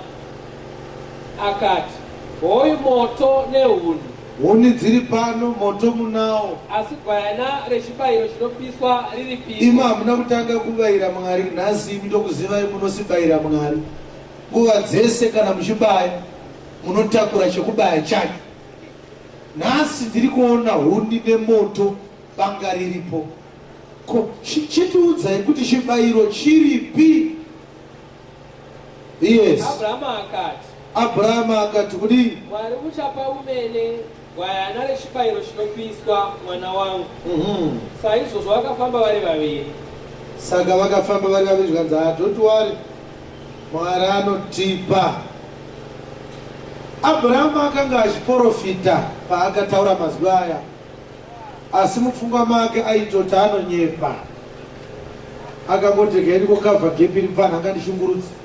zvikazvi no Mwari anonotipa mugoma mufana. Asi ukaverenga Genesis chapter 20 verse 7 inotiudza kuti Abraham anga ari muprofita waMwari. Hachisi chizaruko chandiri kutaura, zvakatonyorwa word for word muBhaibheri. Pesanisa chizaruko negwaro riri kungotaurawo zvaro. Chizaruko kutoburitsa chisimo mugwaro asi chichibva mugwaro. Izvi hachisi chizaruko, anga ari muprofita Abraham. Saka zvinodzosa mukadzi wemurume uyu. Abimeleki ndiye aitaurwa naye naMwari, dzosera mukadzi wemurume uyu. Nokuti muprofita. Murume uyu muprofita airehwa ipapo ndiAbhurahama. Saka Isaka akasvika paakabvunza kuti gwai rechibayiro riripi? Ndaona huni, ndaona moto. Kureva kuti Abrahama achifamba naIsaka akanga achiti tinoenda kunoita sei? Kunonamata. Kureva kuti rwendo rwavai vaviri vasiya varanda vakachengeta dhongi yakanga ichitori mharidzo iri kuratidza vanhu. Abrahama achirepresenta mushumiri weshoko raMwari, Isaka achirepresenta mutendi ari muchechi. Paari kunzi naAbhurahama handei tinonamata, ndokuuya kwawaita nhasi. Chiwenga akati uyai munzwe shoko raMwari. Saka Isaka ane software akapiwa naMwari, ndakamboibata but ndina kupfuurira mberi zvishoma nevhangeri iyi. Software iyoyo kana ukaipiwa unoitirwa zvakanaka.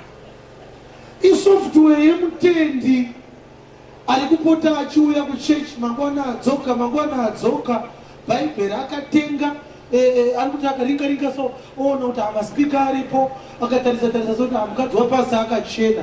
Ndomubvunzo una Isaka wekuti zvimwe zvese zvinodiwa pachechi ndinenge ndazviona, but gwana racho chairo ndo handisiri kuona. Umbeva Jesu maoko. Private jet ndinenge ndaiona, Range Rover ndaiona ende ine matai manyowa. TV station iripo, but pastor ndaita mubvunzo nhasi handisina kungoita aireceive zvisina musoro zvisina direction. Ndina kumbonyatso kubvunza ipastor, where is the lamb? Jesu wacho chaiye ari kupi? Iri kundwingere vhangeri. Ndiratidzei kwayana. Saka yabvunzwa naAbhurahama ari muprofita, naIsaka ichibvunzwa Abrahama muprofita. Saka uri kuona zvanga ari muprofita aitove mutsoka dzemushumiri, anga ari kuOld Testament. NdaOld Testament yaive nevaprofita nevaprofita. Nyamba Abrahama ndiye akavabereka vese. Ukaona Aroni mwana waAbrahama, ukaona Mozisi mwana waAbrahama. Zvikanzi naIsaka chechi ndaiona, but haina kwayana. Shamwari ndo pari kunetsa, because zvimwe zvese pachechi zviripo. Ukavati chirungu munotozotsvaga dictionary. Chihebheru vari kujobera njobero nechigiriki. Ukavati gwayana ndo pari kunetsa. Saka testamenti yemurayiro yakanga ine zvimwe zvese, asi yakanga isina gwayana. Chapter 10 verse 1 yavaHebheru. Murayiro zvauine mumvuri wezvinhu zvakanaka zvinozouya. Usati uri mufananidzo chaiwo zvinhu izvozvo. Nokuti murayiro zvauna mumvuri wezvinhu zvakanaka zvinouya. Yes. Usati uri mufananidzo chaiwo wezvinhu izvozvo. haungatongogoni kukwanisa waruswedera gore rimwe nerimwe. Hakuna anokwaniswa anoswedera gore rimwe nerimwe. Naizvo zvibayiro zvavanoramba vachibayira nezvibayiro zvavanoramba vachibayira Mwari, dai zvakanga zvakadaro, zvingadai zvisina kupera kubayirwa here? nekuti vanonamata kana vachinge vanatswa kamwe chete. Vanonamata kana vakanga vanatswa kamwe chete, Yes, vangadai vasina kuzeuchidzwa zvivi zvavo. vaisayeuchidzwa zvitadzo zvavo. Asi nezvibayiro izvozvo, Asi pese pavaibayira ropa renzombe, remakwai, neremombe, nerehangaiwa Old Testament, vaneudzirwa zvivi gore rimwe nerimwe. vane vachitoyeuchidzwa kunzi vachiri ana mambara nanhasi. Nokuti ropa renzombe Ropa remhuka nerembudzi nerembudzi haringatongogone kubvisa zvivi. hakuna anoregererwa neropa remhuka. Saka pakusvika kwake panyika uno, Jesu ndokubva azosvika panyika anoti kudii? chibayiro nechipo makazviramba, Chibayiro nechipo makazviramba, asi makandigadzirira muviri. asi makandigadzirira muviri. Hamuna kuda chibayiro zvinopiswa, Hamuna kuda zvibayiro zvinopiswa zvibayiro zvezvivi. nezvibayiro zvezvivi. Zvino ndikati, Tarirai ndauya, tarirai ndauya. pabhuku yakapetwa Mabhuku yakapetwa pakanyorwa nezvangu, pakanyorwa zvangu kuti ndiite kuda kwenyu ndiite kuda kwenyu imi Mwari. imi Mwari. Saka ngatiigumirei ipapo. Tinoona kuti vanhu vaIsraeri vaiunza maofferings kuna Mwari. Vaiuya nemhuka dzichibayiwa, ropa richipiswa kuna Mwari. Pauro ndo vaari kuti paHebrews chapter 10, hakuna akaruramiswa neropa renzombe kana rembudzi kana remakwai. Jesu achisvika ndokubvanza akati, tarirai ndauya, chibayiro nechipo makazviramba, hamuna kuda zvibayiro zvinopiswa. Kureva kuti zvese zvakabayiwa muOld Testament Mwari akazviramba. 1200 years ndiyo nguva yakararamwa naIsraeri ari pasi pemurayiro. Can you imagine kuti vanhu vakapa zvipo for 1200 years only to discover Jesu auya kuti hapana kana one chakagamuchirwa naMwari. Jesu akati makazviramba. Amen.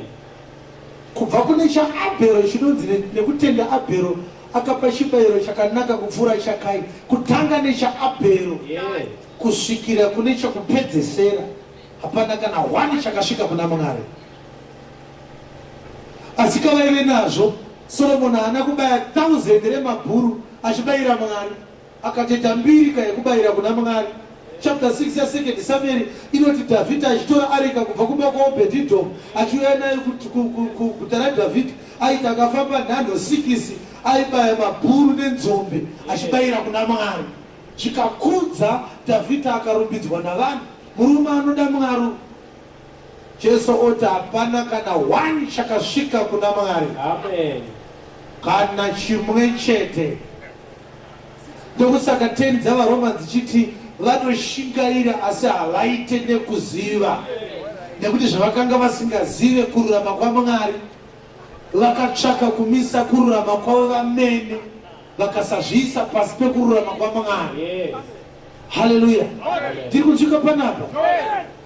Saka ndiyo nhau yatinayo pano, iyi nhau yakakosha zvikuru. Chapter 1 verse 19 29, chapter 1 verse 29 yaJohani. Saka Jesu akazomutarisa Johani akamutarisa achiuya Jesu kuzobhabhatidzwa naJohani. Ndobva Johani asimudza meso, so ndobva amuona. Johani akati, kuita sei? Ndiye ndiri kunyatsogona kuona here? Ndobva mweya wamubatsira akati ndiye. Inzwa yekuti akati kudii Johani musi waakamuona for the first time. Jesu achionekwa naJohani, so Johani akanyika makumba ake semurwizi Jorodhani. Vanhu vaJudha vakamumutera vachiti tauya kuzobhabhatidzwa naJohani. Jesu ndokubva azosvika, Johani ndokusimudza maziso ndokumuona, akati kudii? Ava mangwana, Yes, wakaona Jesu achiuya kwaari akati, Johani akaona Jesu achiuya kwaari akati kudii? tarirai gwayana raMwari, Tarirai gwayana raMwari rinobvisa chivi chenyika. Rinobvisa chivi chenyika. Amen. Ndicho chiprofita chakanga chabatwa naAbraham musi waakabvunzwa naIsaka kuti ndaona banga, ndaona moto, ndaona huni, gwayana riripi? Iri kudzunga nevhangeri. Saka Abraham paakati Isha achatipa, demand yakapreswa naIsaka, akabvunza baba zvikanzi gwayana riripi? Nyamba Abraham ndiye aizobereka Levi, aizonzi naMwari ndiye mushumiri wangu mutemberi yangu. Saka pari kunzi naIsaka, aba taona zvimwe zvese, baba tiudzei kuti gwayana riripi? Iye akati Isha achatipa.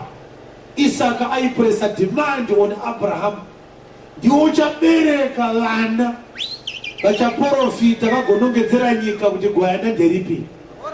Saka Johana achizvarwa naZakaraya ari wemba yaAroni, Aroni ari mwana waAmramu, Amramu ari mwana waKohati, Kohati ari mwana waLevhi, Levhi ari mwana waIsaka, Isaka ari mwana waAbhurahamu. Akanga akuzadzisa demand yakanga yapreswa naIsaka kuna Abraham kuti tiratidzei gwayana.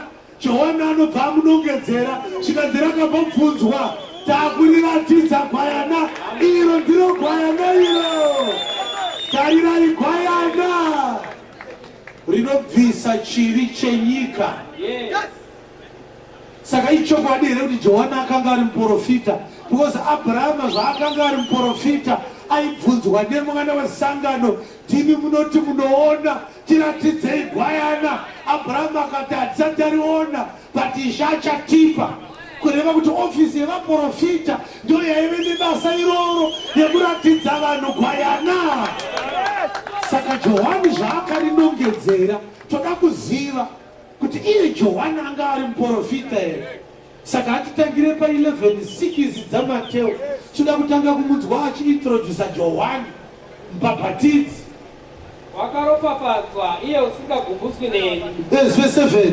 Vakati vachienda, vaJudha vakati vachienda, akatanga kuudza vanhu vazhinji pamusoro paJohani. Akati pamakabudira kuenda kurenje maenda kunoonei? Makanga vabuda kunooneiko kurenje? Makanga maenda here kunoona rutsanga runozungutswa nemhepo? Asi makanga maenda kunoonei?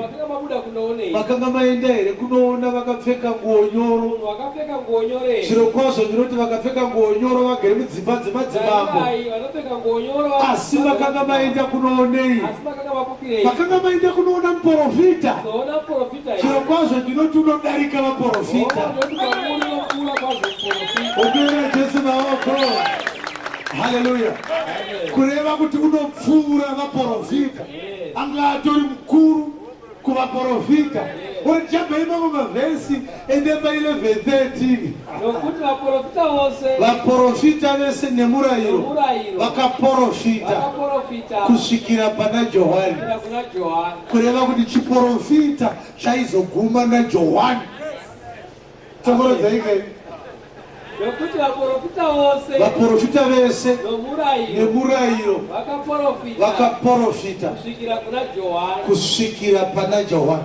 Saka muri kuinzwa here nhawini, vakaprofita kusvikira pana Johani. Kureva kuti dai Johani akafuyira baba kuratidza vanhu gwayana, ofisi yevaprofita ingadai yakatadza basa. Because kwakabvike kwauya vamwe but havana kunongedzera, vaingobata-bata mafaira egwayana. Vana Isaya vakati hatinatsomuziva but tazvarirwa mwana, takapiwa mwanakomana. Iri kunzwika here panapa? Haleluya. Zviri kunzwika here? Vana Jeremia vakaita rimwe drama nana Hanamiri nana Bharuki, zvikanzi titengeserewo munda, zvikanzi Bharuki ndiwo wakabvekedzera. Uya tiri mujeri panapa, tisaine mapepa emunda wandatengeserwa naHanamiri, ondiisirewo mapepa acho mumudziyo wevhu. Kuti mapepa acho aiswa mudziyo wevhu emunda wakatengwa naJeremia kuna Hanamiri. Nyamba munda wakatengwa iNew Testament. Nyamba mudziyo wevhu wakavigwa mapepa ndiJesu ari munyama, nekuti akanga ari mumudziyo wevhu ndoma akanga aine mapepa acho aakatenga munda nawo, nekuti akaroverwa pamuchinjikwa ari mumudziyo wevhu. Iri kunzwika here panapa? vanamika vakati iwe Bheterehema Efurata uri mudiki pakati pezviuru zvina mazana evana vaIsraeri, asi mauri maberekwa mambo. Haleluya. Iri kunzwika here? Saka ndau iri kuparidzwa panapa ndeyekuti ofisi yevaprofita yaive nebasa rekunongedzera gwayana, nekuti Isaka akanga ati kuna baba, gwayana riripi? Zvikanzi Isha achatipa.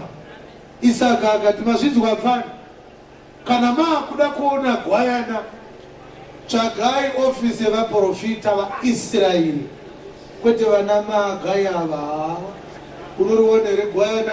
Ukaona Magai unoendeswa kuNigeria, ukaona Makandiwa unoendeswa kuGhana.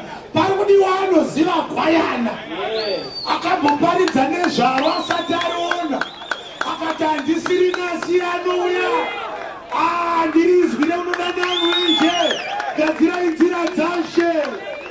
Unouya shure kwangu mukuru kwandiri, handigone kukotama ndikasunungura rushinda rweshangu yake. Iri kunzwika vhangeri? Saka ndora iri basa reprofita iro rekunongedzera gwayana.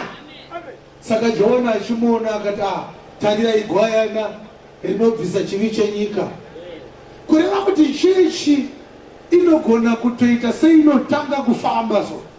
NdaAbhurahama akatobuda mumba make, aitori nemamwe maAsha nevamwe vePraizi vaakazoti chisarai makachengeta dhongi tombopfuurira. Chechi ikaita seinofamba so, ina baba Abhurahama, vaina Isaka, huni dziripo, maspika aripo, madheko aripo, mvura dzapasta dziripo, masofa emunhu waMwari aripo. But tirida kuraisa generation inonzi the Isaac generation, nekuti vaGaratia ati imi hama dzangu saIsaka muri vana vekupikirwa.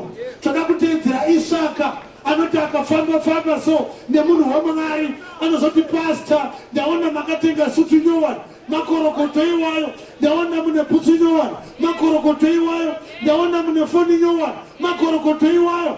Ndiri kuona Bhaibheri munenge mane matatu, but ndiri chimwe chandisiri kuona pano. Gwayana riripi? Tiratidzei gwayana. Hamusi kutiratidza gwayana kapasta, muri kutiratidza Lamborghini. Enda unoona maposta ari vanhu vaMwari vari kudeedza vanhu kuCrusade. Panenge pakaiswa imba yakatorwa paGoogle iri kuFranzo, zimanishoni hombe, tobva zvanzi Deliverance Congress, Deliverance Judgment Night. Pane pakaiswa chinyundo chekukoti chacho cheHood chakadzi ngo, zvanzi iJudgment Night. Poverty, barrenness, unemployment. Ukauya ihuni dzamuri kundiratidza nemiwe moto yamakavesa zve. Hapana kagwayana paposta. Amen. Hapana gwayana paposta. Kwaiko kuti prophecy, healing and deliverance, hapana kagwayana pazita rechecha. Hapana gwayana kuti salvation nami kuti iko. Hapana gwayana kapazita reya. Kuti Methodist kuti, kuti FM kuti, kuti mugodi kuti. Hapana gwayana kapa. Obera Jesu maoko. Obera Jesu maoko. Hapana gwayana chikona mombe. Gone are the days that inekereke inodimanda gwayana. Hallelujah. Tiratidze gwayana tsana. Kana kuti chende munogara pasi. Kana maramba esitakwe tonotsvaga zvedu gwayana. Abraham angadai akati aukesiwo gwayana unoridi. Toda vana vanosubmita pasi pe-anointing yemunhu waMwari, uri pasi pe-covering. Haikona kutaurisa Isaka. You will be cursed. I know what I'm doing. Isaka akati ayo, muri baba zvenyu but toda kuona gwayana.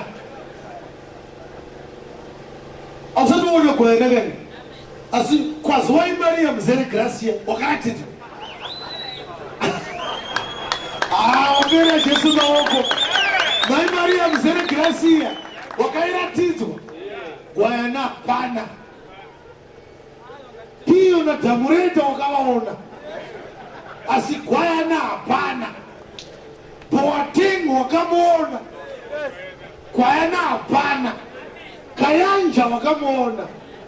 Gwayana hapana. Temitope Balogun wakamuona. Chris wakamuona. Akagendeva kanonzani Tuto Bismarck wakakaona. Asi kuti uchaise gwayana so hapana gwayana shamwari. Maridzo ndeye 1 hour. Muprofita ari kungoti chero akavhura kurute unowanza hazvina mhosva kuti avhura ku ichadzoka kukeshi.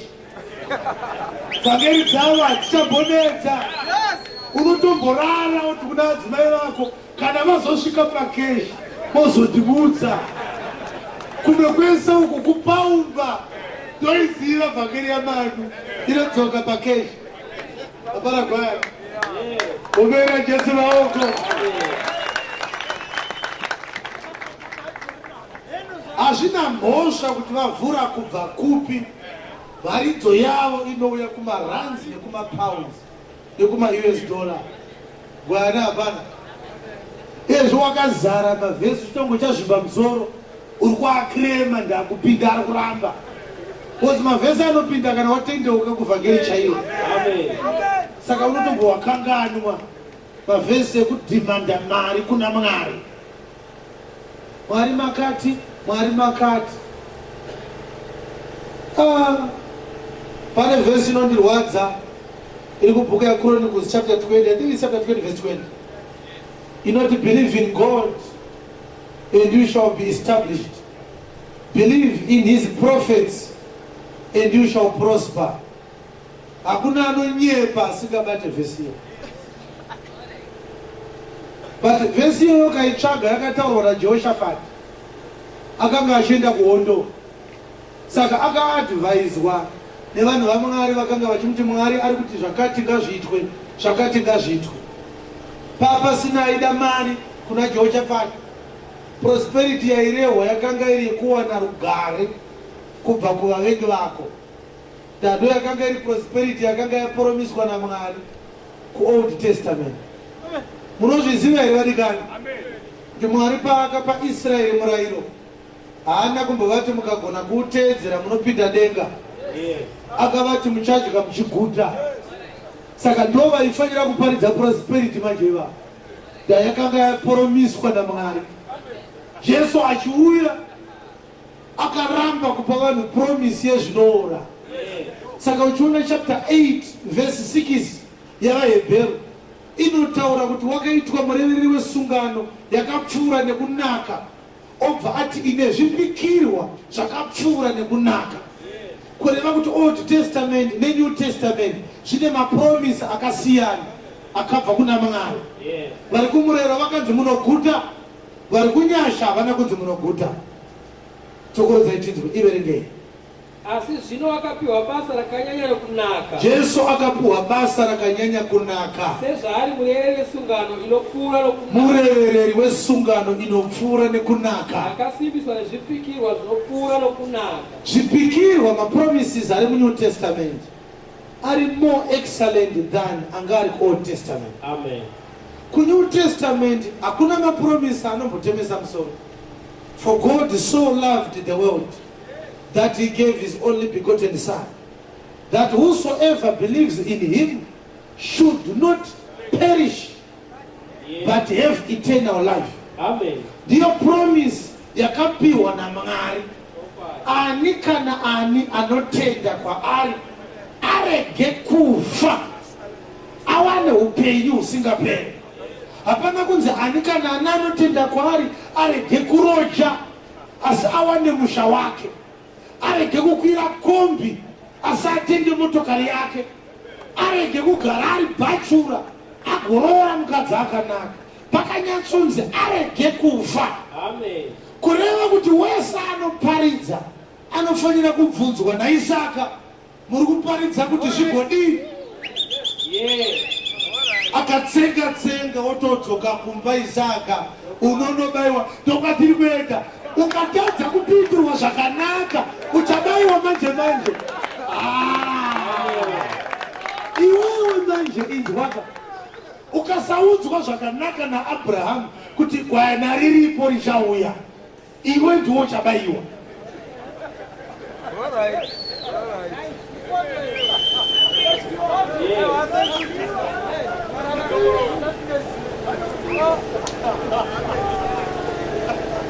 Haleluya. Saka ukaona pabayiwa Isaka pashayikwa gwayana, ukaona pabayiwa gwayana Isaka anorarama. Saka munhu wese anoparidza achiti Mwari achakuitira zvakanaka, imbomuti excuse me, imbolistai zvakanaka zvacho. Unoona Jesu maoko, imbolista zvakaita sei.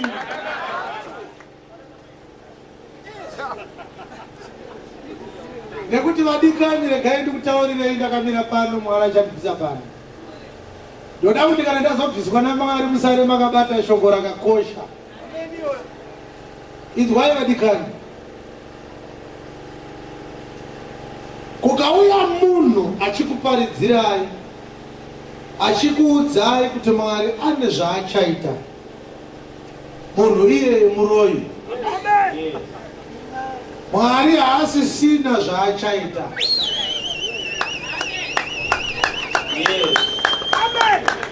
Nekuti shoko rinoti akati apedza. Aiwa, ngatirinzwei. Kana kwazowanikwawo mumwe anoti pane zvimwe zvakasaririra, kwazondiratidzawo vhesi yayo. Ini ndichakuratidza inotaura kuti akapedza. Hebrews chapter 1 verse 1. Mwari wakataura kare kumadzibaba muvaprofita nemigove mizhinji uye nemitoo mizhinji. Mwari wakataura kare kuna madzibaba muvaprofita nemigove mizhinji uye nemitoo mizhinji. Asi pakupedzisira kwamazuva ano, ino pakupedzisira kwamazuva ano, wakataura kwatiri mumwanakomana wake, wakataura kwatiri mumwanakomana wake, waakaita mudyi wenhaka yezvinhu zvake zvese, waakaita mudyi wenhaka yezvinhu zvose, waakaitawo naye nyika. waakaitawo naye nyika. Kureva kuti mwanakomana ndiye waakaita mudyi wenhaka yezvinhu zvake zvese. Zvikati ndiye futi waakasika nyika naye. Saka akazoita sei pavhesi 3 chadzera chekubwinya. Iye chadzera chekubwinya kwake. Jesu ndiye the glory, the express image of the glory of God. Nomufananidzo wake chaiye. Muri kuzviona?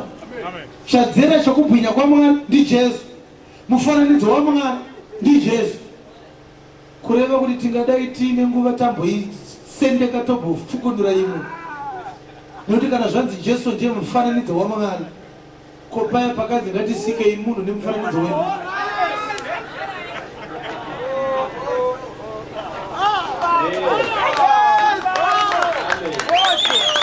Handiti Jesu ndiye mufananidzo? Saka mufananidzo watakasikwa nawo ndi Jesu ka? Ndosaka tichinzi ngatifananei naye. Ko saka ndosikwa takafanana naye. Pamwe yazvo tobairewa. Katisiye inoda rimwe zuva. Yes. He upholds all things by the word of his power. Wakati apedza kunatswa kwezvivi, tobva tagara kurudyi rwoumambo kudenga. Tikanzi akapfuura vatumwa nekunaka saizvozvo, kureva kuti akapedza. Saka kana paine zvinhu zvichanzi Mwari achaita, Chichinzikana ukanamata Mwari achaita muri kureva here kuti basa rakanzi rapera harina kunyatsopera. Mwari achiona basa raJesu akadeclare kuti rakapera. Kuna muchiko namombe vakaita remark basa raKristu vakaona kuti haana kuwana 100%, akatonzi simi namagaya. Haleluya. Saka ndinoda kukuzivisai vadikani kuti vhangeri inotaurira vanhu zveruponeso rwuri kufanira kupiwa vanhu naJesu, asi iye akatorwita rukapera kugadzirwa, chasara kutambidzwa vanhu chete. It's like a meal yapedza kubikwa, chakungoita kupakurwa ichidhishwa. Kureva kuti ukadya 2 days later haikona kufunga kuti yabikwa muzivo, yakabikwa kare kare. Iri kunzwika vhangeri? Saka munhu waMwari kana akati Mwari achakuitira zvakanaka, ngaanliste zvakanaka zvaari kuti Mwari achaita. Haleluya. Zviri kunzwika zvandiri kutaura?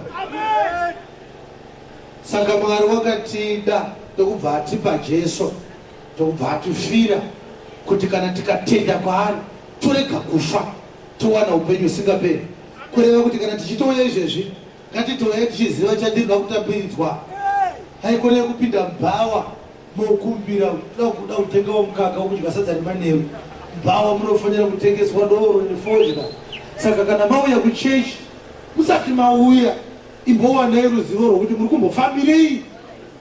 Hapana chimwe chiri kuofwa naJesu. Ane 1 package yakanzi kuvaRoma chapter 4 kubva pavhesi ya6, wakakomborerwa munhu asingaverengerwe zvivi naMwari, wakakomborerwa nezvivi zvakafushirwa zvisina achazviona, wakakomborerwa munhu akanzi akarurama naMwari.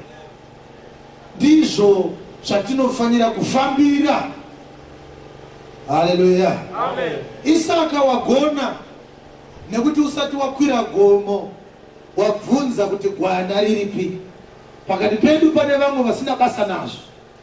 Ngatinzwei kuti vakazofamba vakaita sei.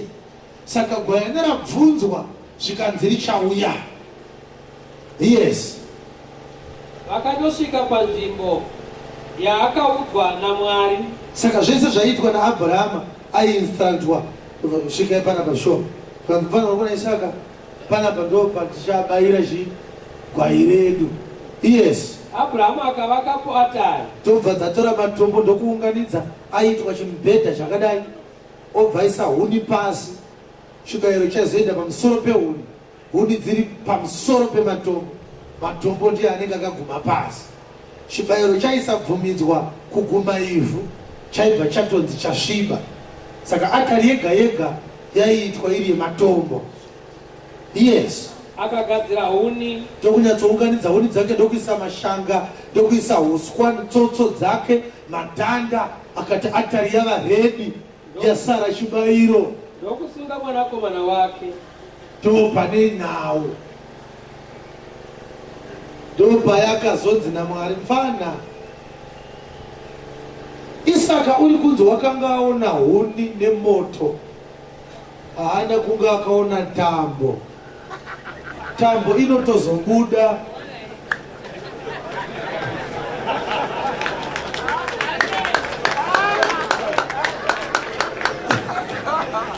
Upere Jesu maoko.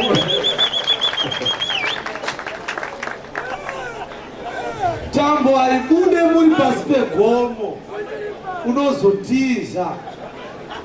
Inobuda mamega mumapinga makati njii.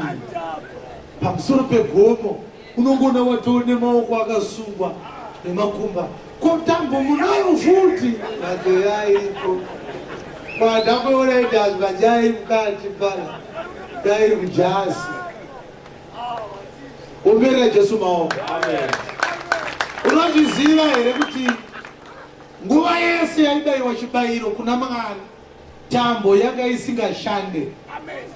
Nekuti chibayiro chaibatwa nenyanga dzacho chobva chatourayiwa. ropa rotorwa roendwa kana ropa rorega mutumbu woenda kwawega. Saka mhuka yaitozoenda paatari yatofa kudhara. Abrahamu neshungu dzekusada kuuraya mwana akati regai ndiite setinononokera.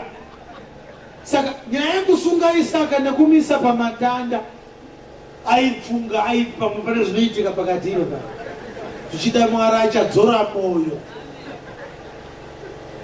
Dai Abrahamu aida kunyatsobaya Isaka mushe aingomubata obva amubaya obva aisa ropa rese raIsaka pasi oisa atari oisa Isaka paatari. Isaka aifanira kutoenda paatari atofa kudhara. Amen. But nekuti Isaka mupfungwa yaMwari anga asiri meant to die. Ipinda uko rakapinda mumusoro maAbhurahamu iri pfungwa yaMwari ichida kuti ndikozokuparidzira zviri pano nhasi. Saka atari hakuna kubvira kwakaitwa atari inoiswa munhu po kunze kweyaJefta cheteka ndo yakabayiwa munhu muhistory yeBhaibheri rese. Israeri yakangouraya mukunda waJefta neimo shasha inonzi Mesha yakazobaya mwana wayo yaijatwa raJehoramu achibatsirwa raJehoshafati. Takamboiparidza iri pachapter 3 ya2 Kings. Ngatisiye. But nhau yekusungwa kwemwana netambo yanga isiri part of the deal. Ndosaka Bhaibheri rati achikuda mumba chaakasunga idhongi. Handiri manzwa chinzi akasunga dhongi. Verenga ini. Abrahamu akamuka mangwanani akasunga mbogoro yake. Saka pachibva mumba dhongi rakasunga kudhara. Dhongi riri padhiramu. Dhongi rinobva pamba rakatojatwa kudhara. Saka paakasiya dhongi akati yateni yaIsaka ndaakusukumawo Isaka Abrahamu. Alright. Saka akazoita sei zvaakasunga Isaka? Akamisa paatari pamusoro peuni. Saka ichiita semakatonona. Tinoda kungogadzira mufananidzo. Anga akarara zvake akazvambarara. Tingakuti muzvambarare muvhu. But tinoda kuti mutarise Abrahamu. Ite kunge makabata banga imi. Right. Saka dzarohwa. Amene kuti yakafamba yakatapika sei. Drama racho because Isaka anga ari machiyanga than Abrahamu. Andani musikamudzidzisi Abrahamu aifana kuti overpowered nemwana. But akango ngatikuti akasimbiswa naMwari. Saka Isaka dzakazedza tiyasvika paatari. Adzigone kutsvaka nyika, adzigone kutiza. Because pashandiswa chii? Pashandiswa tambo. Akazoita sei? Zvino Abrahamu akatambanudza ruoko rwake. Yes. Akatora banga. Yes. Kuti abaye mwanakomana wake. Tobva dzasimudza banga nesimba. Dzichida kuti kuna Isaka chu. Tobva dzamubaya. Kureva kuti Isaka aifira paatari. Zvino chipiriso chikanga chafira paatari hachisisiri chipiriso. Yatova menda chai. Umera Jesu wao. Saka tinoona kuti Mwari waida kuparidza kuuya kwaizoita Jesu. Kuti aizotifira sei. But aida kuparidza kuti vanhu havazvigone zvandinoda kuita sei kuita. Kuuya kuri kuita Isaka kubva mumba achienda kugomo kunofa. Ndokuuya kwaifanira kuita Jesu kubva kudenga achiuya panyika kuzofira vanhu. Amen. The only problem is Mwari ari kuda kuita zvinhu zvaanoda kuti kana zvaitwa vanhu vagosara vaine a complete and deep understanding kuti musabate nhau yerufu rwaJesu muchiite kutemba naye. Abrahamu akatomboitiraye kuuraya mwana akatoona kuti hakuna mwana anobvuma regai nditomunyepera akatoisvika pakuchinja mafambiro ake nemwana akaviga tambo mujazi akasuka mwana against uyu yemwana. kureva kuti dai akazenge vauraya Isaka baba Abrahamu vakadzokera kumba, Mwari aita huna chawagona, wamuuraya zvako but wafoira. Ndokusaka painzi panobayiwa gwai, nekuti gwai rinouya. Saka munonzwa Isaya achiti segwai rinyerere mumaoko memuveuri wangu, haana chinhu chaakataura. Kureva kuti Jesu aifanira kuvolontiya kunofira vanhu, aifanira kuuya achida kufa, achiziva kuti akavinga rufu. Anga asingafanira kuzongoti apa Calvary otonzwa akutofa, oti ndozvatakavinga marote Farao chikoroverwa abhala utanga. Ndakazviziva kuti ndikakutaura uri kudenga waizowaya waya, waizoita pasatani kuti asatani kadigare kuno. Unofunga kuti mudhara yari kutamba ndofira achiita tadzashira. Saka ndiyo yakaitwa naIsaka, akaifoira. But yakanga yagadzirwa naMwari ichinzi agoifoira. Nekuti chaidiwa naMwari ndechekuti tibvunze kuti akomana muri kureva here kuti Jesu achiuya panyika pano aitoziva kuti akanga avinga rufu. Muri kureva here kuti paakapinda muGetsemani aitoziva kuti ari kuenda kunofa. Muri kureva here kuti paakaroverwa aitenga achironga kuti aroverwe. Kureva kuti Jesus was not murdered, he was not martyred, he was not killed. He volunteered, he laid down his life for the sake of our sins. Ndo zvakakundikanwa naAbraham nekuti wake mwana anga asiriye gwayana. Ndokusaka akazowanikwa aine tambo yakamonerera nekusunga Isaka ari paAtari, yakaiswa ipapo kuti Mwari atiratidze, tauraiwo nababa Abraham vabvise mwana, haasi kuda. Ndokukumbirisai munyengetedze Habhu, assignment ndamupa, but chekupa haana. Mwana wacho wainaye haasi kuda, asi ini wangu mwana anoda. Achauya kuzokufirai, achinyatsoita much to his own death. Chikuti kana mafirwa naJesu munofanira kumutenda nokumukudza, muchiti Jesu makatigonera, makauya kuzofa, hamuna kuzoburitsirwa tambo musingazive, makatotaura kuti makavinga rufu. Saka tine chikonzero chekumukudza, nekuti zvakakundikanwa naIsaka ndo zvakagonekwa naJesu. Hallelujah. Saka inoti hakuna munhu ungafira wakarurama, nekuti zvimwe munhu ungatsunga kufira wakarurama. Asi Mwari unoratidza rudo rwake kwatiri kuti panguva yatakanga tichiri vatadzi, Kristu wakafira vasingade Mwari. Berekai mavhesi 3 bedzi anotiratidza kuti Jesu achiuya aizviziva kuti akavinga rufu, kureva kuti haana kufa asingazive kuti akufa, akatoronga rufu rwake. Tingabate mavhesi api? Tanga ine Matthew chapter 16 verse 21. Matthew chapter 16 verse 21.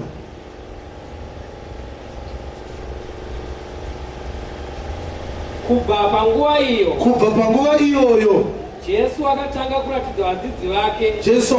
kuratidza vadzidzi vake kuti ndinofanira kuenda Jerusarema, ndinofanira kunotambudzwa zvizhinji, vakuru vachanditambudza, vanyori vachanditambudza, ndichafa ndobva ndazomutswa nezuva retatu.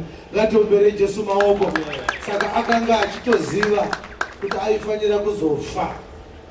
Ngatinzwe ibhuku yaRuka chapter 13 verse 31. Ichokwadi here kuti Jesu aizviziva kuti aizofa. Yes. Nenguva iyo vamwe vaFarisi vakasvika vakati kwaari, yes, budai mubve pano. Nokuti Herode anoda kukuurayai. Akati kwavari, endai munoudza gavairo muti, kuti kudii? Tarira ndinoburitsa mweya yakaipa, ndinoponesa nhasi nemangwana, nezuva retatu ndinopedzisa. Ndinofanira kufamba nhasi nemangwana nerinotevera. Hazvigone kuti muprofita afe kunze kweJerusarema. Mazvinzwawo? haana kuramba kufa, akati chisingaite kufira kunze kweJerusarema. Hatinzwe John chapter 10 tekere pavhesi 11. Icho kwadero Jesu aizviziva kuti aizofanira kufa. Ndini mufudzi wakanaka. Mufudzi akanaka anofira makwai ake. Kana uri muranda hausi muridzi wemakwai. Makwai haasi ako. Akaona bere anotiza. Yes. Bere rinoabvuta. Obva aparadza. Anotiza zvaari muranda hake. Haana hanya nemakwai. Ndini mufudzi wakanaka. Verse 17. Saka baba vachindida, ndinorasa upenyu hwangu ndigoutora. Hakuna anonditorera upenyu, ndinohurasa ndega. Ndine simba rekurasa upenyu, ndine simba rekutora upenyu. Baba vakatoti usazonouraiwa wasvika ikoko. Umbira Jesu maoko. Baba vakatoti mfana itanofira vanhu, asi yekuuraiwa ndoisingaite. Saka muriona sei vhesi Jesu akauraiwa here? Hallelujah. Amen. Hakuna kufa kwakadaro. Yes. Right. Saka Isaka ari padanda akadzokera padanda. Isaka ane tambo, baba vasimudza banga. Chii chakaitika? Ndikuda rime godombwe panapa. Ino uyai muite godombwe panapa. Godombwe rakabatwa murukato. Yes. Ipapo mutumwa washe wakadanidzira kwaari ari kudenga akati. Kwakazodedzerwa nemutumwa waMwari. Akadedzera ari kudenga akati kudini? Abrahama. Iye akati, ndiri pano hangu. Yes. Akati, usaisa ruoko rwako kumwana. Usabaye mwana. Usamuitira chinhu. Usatombomumara zvako. Nokuti zvino ndinoziva kuti unotya Mwari. Ndazoziva kuti unotya Mwari. Hausina kundinyima mwanakomana wako. Hauna kundinyima mwanakomana wako. Mwanakomana wako mumwe chete. Iye ari Yohane wosara naye. Abrahamu akasimudza meso ake. Ndokubva dzasimudza meso ake. Akatarira ndokuona shure kwake gondobwe. Saka reshona rinoti akasimudza meso. But rechirungu rinoti he turned. Let me read that scripture. Okay. And Abraham lifted up his eyes and looked, and behold, behind him a ram caught in a thicket by his horns. Saka akacheuka, akasimudza achicheuka kudai. Kureva kuti akatarisa kuseri kwake. Isaka ari paatari, ndobva Abraham acheuka, ndokuona rakatoisa nyanga dzaro mugwenzi. Yes. Ndokuona shure kwake gondobwe rakanga rakapatwa nyanga dzaro mugwenzi. Yes. Abrahamu akatora gondobwe iro. Yes. Akaripisa. Yes. Chikava chibayiro panzvimbo yomwanakomana wake. Ndobva dzati pamusoro ipano. Sorry shamwari, kamistake katandaita. Zvinoitika. Ndobva dzasunungura mwana. Ndofunga Isaka akati mudhara uyu munhu werudzi ishuwa. Kubva kumba kwese uku anga ine plani yekuti baya. Haana kutitaurira. Haira ndikungoti Isaka akazodza ndetonamata. Angoti ndirurwa mudumbu. Ingoenda indoteera. Azvitei zvinotendera zvinodzi.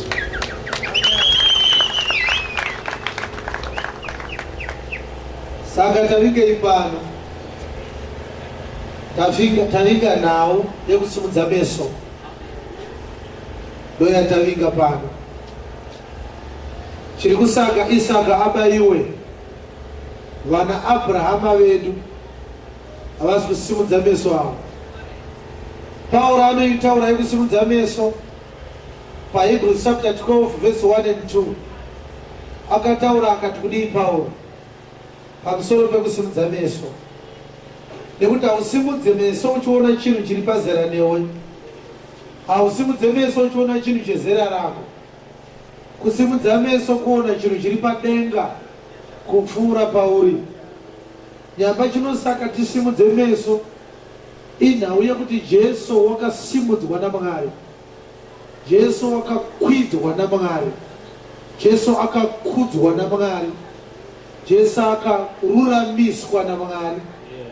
Jesus anonzi paEphesians chapter, paPhilippians chapter 2, therefore God has also highly exalted him. Kureva kuti akasimudzwa kwazvo kwazvo akaenda kudenga denga naMwari.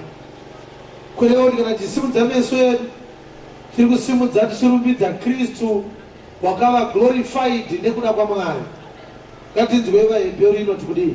Naizvozvo nesuwo takakomberedzwa negore rezvapupu rakakura rikadai, takakomberedzwa negore rezvapupu rakakura rikadai, ngatibvisei zvose zvinoremedza, ngatibvisei zvese zvinoremedza, nezvivi zvinongotinamatira, tibvise zvivi zvinotinamatira, ngatimhanye nokutungirira, ngatimhanyei tichitsungirira, nangemutange yatakaisirwa, takapiwa nangemutange yekutenda, tichitarira kuna Jesu, tichitarira kuna Jesu, muvambi nomukwanisi wokutenda kwedu, ndiye muvambi nemukwanisi wokutenda kwedu, iye wakatsunga pamuchinjikwa nokuda kwomufaro wakaiswa pamberi pake. uri kunzwa kuti achingotaurwa kuti Jesu unobva wanzi wakatsunga pamuchinjikwa. Amen.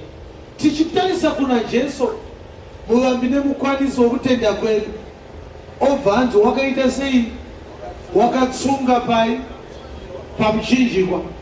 Nekuti gondobwe rakazoonekwa naAbhurahama rakanga rakaisa runyanga rwaro mugwenzi, nyamba gwenzi muti. Saka Jesu watinofanira kutarira anofanira kunge ari pamuti, anofanira kunge ari padanda, anofanira kunge ari pamuchinjikwa.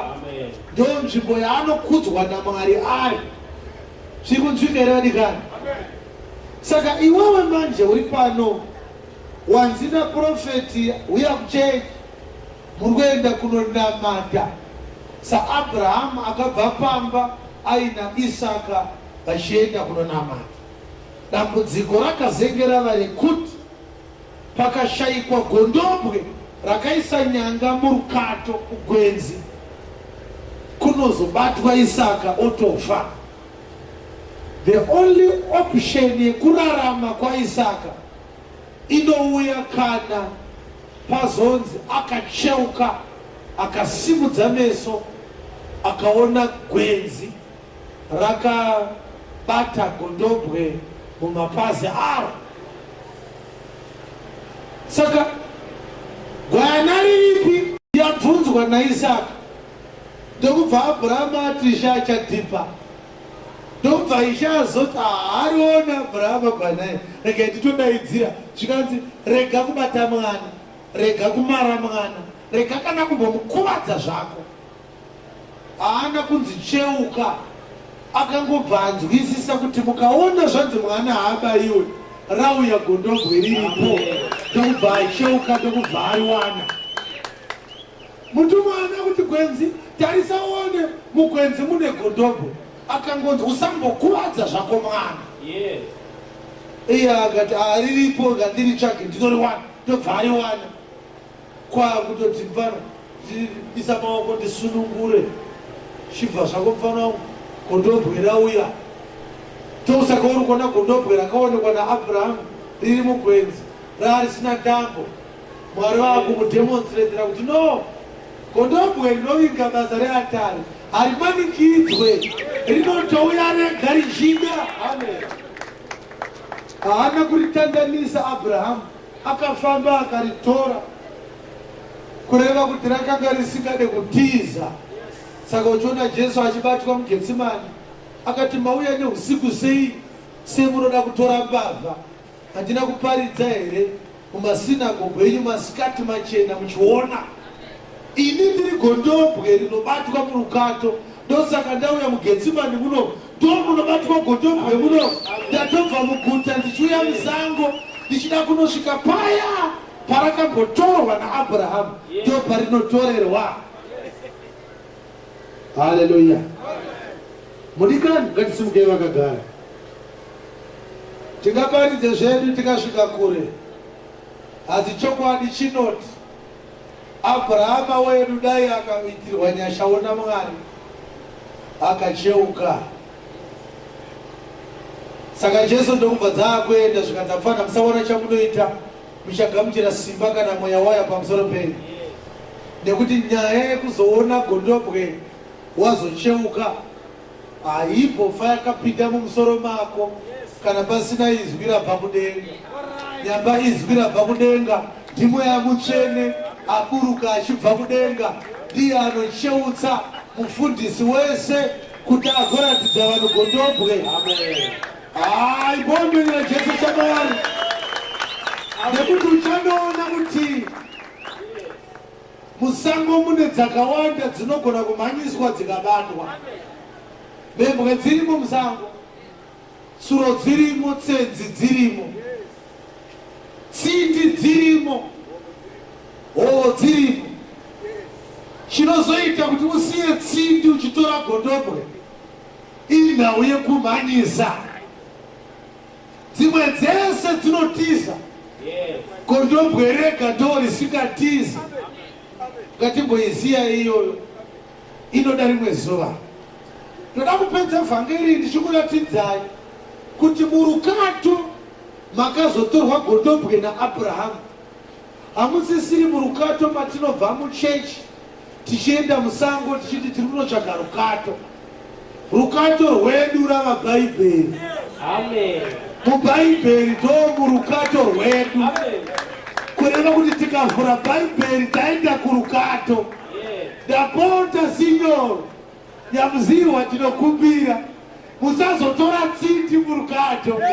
Pese pamunopinda murukato uyai makabata gondobwe. Uyai makabata gondobwe. Musazouya nehovo muchiisa paatari. Ndakune vari kuuya muparidza tsindi vakabata rukato. Vane vakabata Bhaibheri but havana gwayana. But paatari hapaende ese nga. Isaka akati gwayana riripi.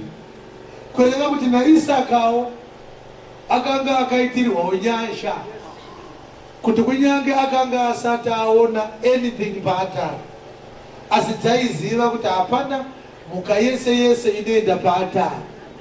Paatari panopinda gwayana. Saka hana kuti mhuka yacho iripi, akati gwayana riripi. Chechi yanhasi ine nhamo ndaina kupiwa mweya waIsaka wekuziva kuti mhuka inoenda paatari haisi dzimwe dzese dzese, panongodiwa gwayana chete. Kureva kuti munhu wesangano paanoya kuchechi ngaazive kuti kana taakuparidza panofanira kubuda vhangeri yegwayana, pareke kutaurwa zvese zvese. Saka Pauro anoti hatina kutaura zvimwe zvinhu, nekuti mukasaisa gwayana paatari muchaisa zvimwe zvinhu.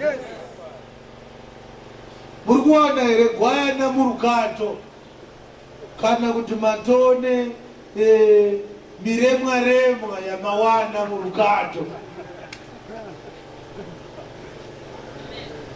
Haleluya.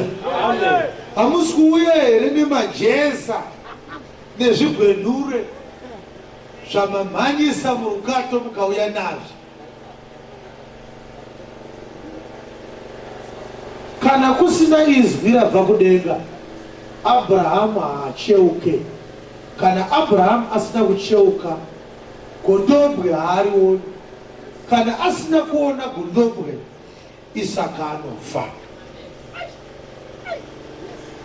Saka pasta vashayiwa Jesu muBhaibheri vari kuona $, ndosaka uri kuona uine mazitambo wakasungwa nawa. Handiti wakatengeserwa wristband wasungwa ukanetambo waiswa paatari. Vadikani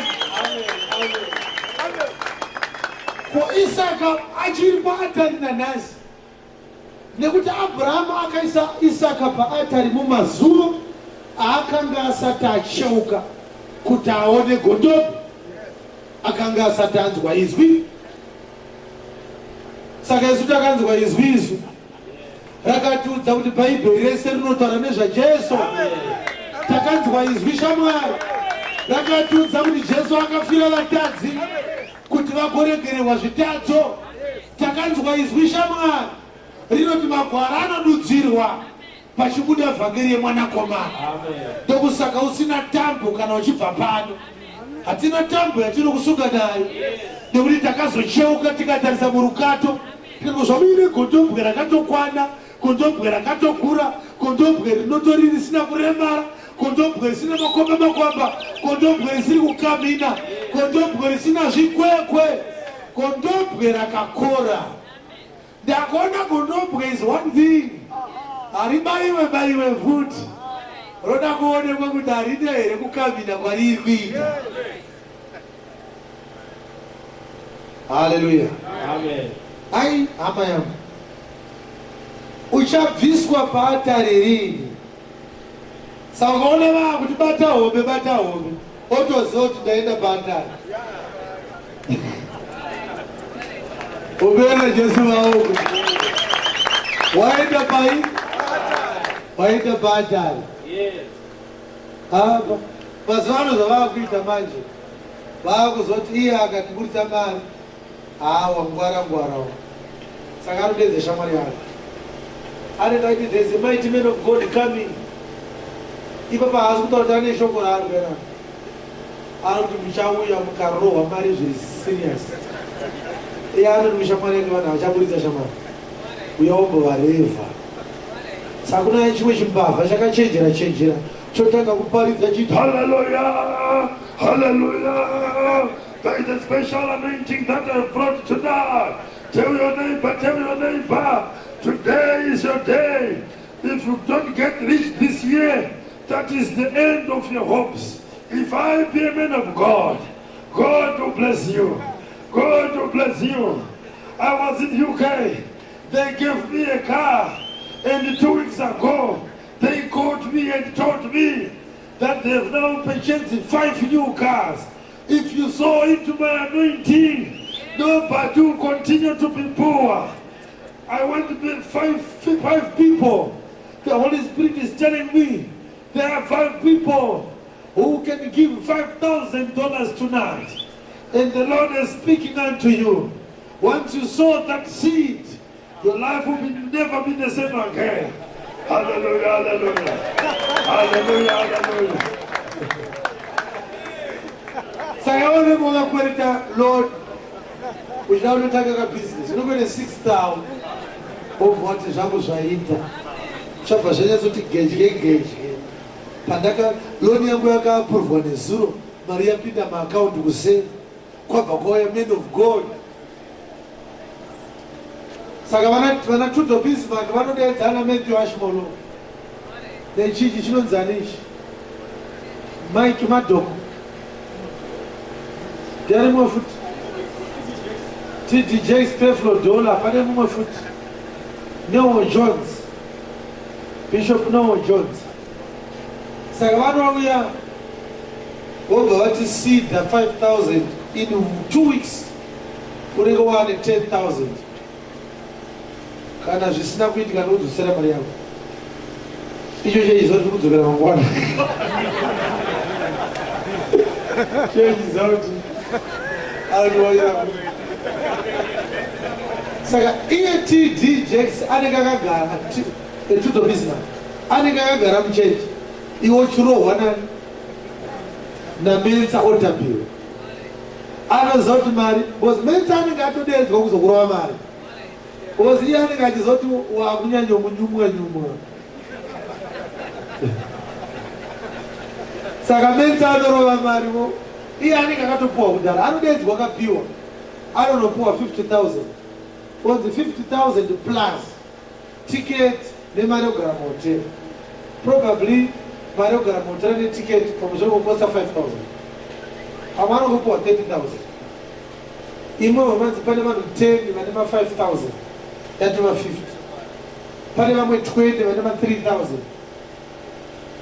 Anosara ine 150,000 profit atobvisa yanga advance amenza kudhara.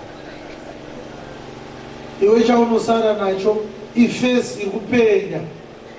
Ozire kuwa kuzozorwa mafuta pamanza uchinzi this is the anointing. Wena charo nenyuchi. Nyuchi nziti kuuyari mafuta asikaudikwa unyigara.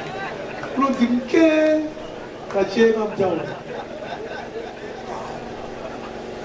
Uchachenjera rini na Isaka.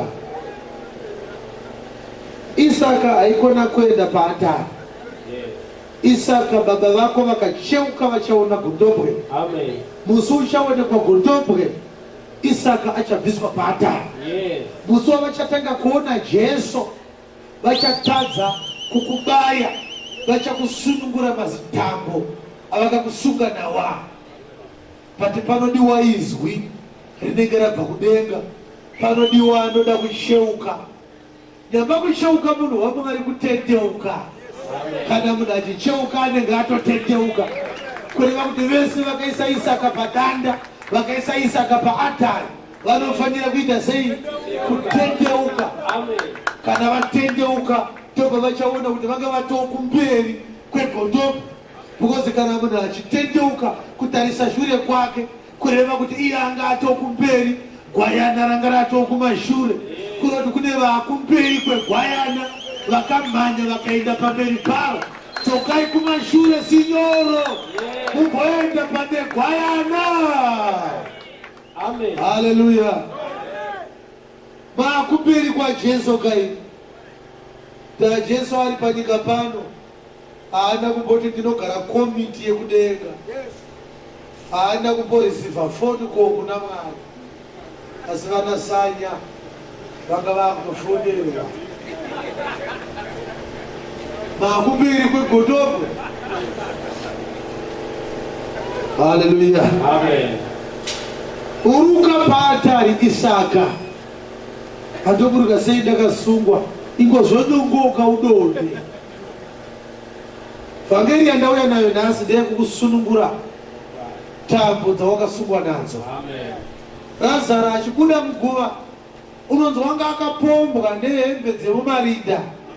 Jesu akatozopa instruction, musunungure aende. Kureva kuti chechi dzinosunga vanhu nedhokutirini. Ndakataura mazuva mashoma apfuura. Ndikati zvavanyore mazuva ano kuramba mukadzi pane kubuda chechi. Zvavanyore mazuva ano kuchinja musangano wepolitics wokusapota pane kubuda chechi. Zvavanyore kuchinja timu yebhora yekusapota pane kuchinja chechi. Chechi yadhizainwa in such a way yekuti unenge uchifunga kuti ndikabuda ndatadzira Mwari ndoenda kugehena. Vanokujoinisa chechi vagokutaurira manyepe ekuti unofila kuti ndofunga murume wendikapesana naye Mwari anobva atoti handidi kukuona. Vakada kukupa tumagrosari vakada kukutengera t-shirts ane fesi yemunhu waMwari, vakada kukutangira burial society iri muzita rechechi, vakada kuuya kuzoviga mukadzi wako akafa, iwe wosara wozoziva kuti pano paridzwa nhema, asi ndo vakaviga mukadzi wangu. Zvese izvozvizvi ndezvekuda kurambidza Isaka kubva paatari. Amen. Unoramba uri loya wakasungwa netambo uri paatari, uchirangarira dzudzwa remari zite mari dzawakavapa. Zvino ndingaite here mwana wesangano munyowani muchechi nemari dzese dzandakavapa? Nekuti chigaro chawakapiwa ichi havana kukupa nekuti wakanga wakura pakuziva shoko raMwari. Kusungwa nechigaro kuti vagogona kukubaya. Chechi dzemazivano dzinokupa chigaro, wozonzi ereda abvise dhora, vada kukubaya wakasungwa nechigaro. Amen. Uri wakasungwa nei? Wozokuvedzenga. Unovedzengwa wakasofta, uchinzi muri mudhikoni, ndini munotodhifenda munhu waMwari kuti ubvunze muchechi kuti pane zvandisingadzwisise unonzi ndikona havabvunze nekuti ndimi vakuru vechechi. Regai vana vabvunze. Unochekwa wakanyarara, une tambo dzawakasungwa nadzo Isaka. Sunungurwa manero ano, sunungurwa manero ano. Regedzwa Isaka udzokere kumba. Usabaiwe Isaka. Saka kana mkuru akasaona godobwe ndeikasei Mwari atotumira ini ndindakanzwa izwi rakabva kudenga rakandiritarisa godobwe uende unoudza vana Isaka vese vakasungwa hamuna chikonzero chekubaiwa godobwe ririko. Abhurahama wenyu angatadze hake kuriona asi ini ndakaiona godobwe ririko. Godobwe gwayana ririko, gwayana ririko. Hauna chikonzero chekubaiwa Isaka, hauna chikonzero chekusungwa Isaka. Haleluya, amen. Saka Isaka aibaiwa asi akanga asingabairwe dzake dzanga dziri dzaAbhurahama. Aiedzwa anga asiri Isaka, aiedzwa aive Abhurahama. Asi dai asina kucheuka Isaka aifira kuedzwa kwababa. Kureva kuti kune vashumiri vane mweya yakatumwa naMwari kuti ivavhundutse sezvaiitwa Sauro, asi pakupedzesera vari kubaya Isaka. Saka iwo unofunga kuti kana Abhurahama akasaona godobwe iwo wakasungwa ukariona, ungati kuna baba ibomirai godobwe riri pasera. Kana Abhurahama wako asina kutoriona, iwo hautomboriona godobwe. Ndo magadzirirwo azvakaita. Pakanzi usabaye Isaka akacheuka ndiani? NdiAbhurahama. Ndokubva aona godobwe. Kureva kuti Isaka paaitozoona gwayana aitozoratidzwawo naAbhurahama. Zvinova ndo zvaifanira kunge zvakaitika vachingosvika. Abhurahama aifanira kungoti achisvika obva aona godobwe ototi kuna Isaka mufana ndobwe yandanga njireva iyi, obva atoriisa pazvatopera. Yekusunga Isaka yanga yakonzereswa nekurishaya. Pakanzi nezwi usauraya Isaka hapana kunzi Mwari akaisa godobwe. Zvino kunzi akacheuka akariona, kureva kuti ranga ragara riripo. Amen. Uruinzwa here? Gwayana ranga riripo kare. Abhurahama anga asina kuriona chete. Ziso rake ranga riri pana Isaka. Unozviziva here kuti vafundisi mukaparidza regwayana mukaona gwayana rikada haro gwayana, mari yamuri kudai anogona kukupai. Jesu anokupai mari musina kumboparidza nhema, akada zvake kukupai mari. Amen. Mukaona gwayana akada hake kuti muzoona dzimwe tsambati nedzimwe tsombori dziri mugomo imo, konderake kagomo nderake. Muri kukanganwa kuti Mwari ndiye akati kuna Abhurahama enda kumakomo ari kuMorani. Saka mukati Abhurahama akadiscover here godobwe kana kuti akaratidzwa godobwe naMwari. Kainjani dai anga ari mugomo reMoraya, godobwe riri mugomo reHorebu, handiti aimbofa Isaka still. Kureva kuti Mwari achiunza Abhurahama paaitonzi uya nekunoku, uya nekunoku, aitoudzwa kune gwayana. Paka pasina chikonzero chekumboritsvaga, paingoda kuti agozoritarisa obva ariona kana Mwari amuitira nyasha idzodzo. Saka kune vakatouya mugomo reMoraya vakasiya vabaya Isaka vakadzokera kumba vasina mwana, havana kuriona. Rinongowedu kwemedzina anenge anzwa izwi raMwari. Rwendo rwamakatanga rwopinda kugomo mukarutanga musina kutumwa naMwari, muchasiya mwana mugomo ndokutaurirai, mukadzoka kumba musina mwana. Ndaanongosiya mwana ari upenyu ndeakatumwa kuenda kugomo. Ndashoko rinoti vanoparidza sei kana vasina kutumwa? Kureva kuti Abhurahama akatumwa ndokusaka akazonoona gwayana kumberi. Mukatanga chechi musina kutumwa, tichakuoneni kubaya Isaka. Ndokusaka muri kubaya Isaka, hamuna kutumwa. Asi wese anokwira mugomore Moravi achaona gwayana. Anomuona gwayana ndiye akatumwa chete. Makatumwa here mukoma? Amai kuri makatumwa here? Tiratidzei gwayana. Ko mabata Isaka sei? Mabata Isaka sei? Mabata Isaka sei mai kuru? Sekuru mabata Isaka sei? Mukamsuka netambo. Matarenda amuri kushandisa vana. Itambo dzamasuka vanhu nadzoka. Hallelujah. Amen. Pasite. Yanzwike here vhangeri.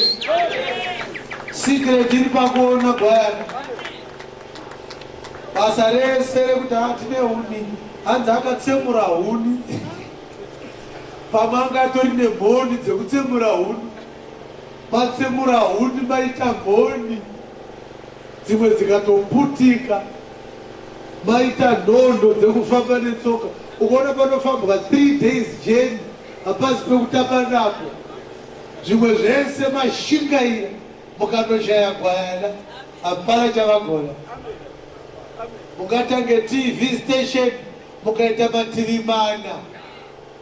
Kana musina kuona gwayana, tangai zvenyu imwe project. Tichazokuona zvitunda zvevana zviri paatari.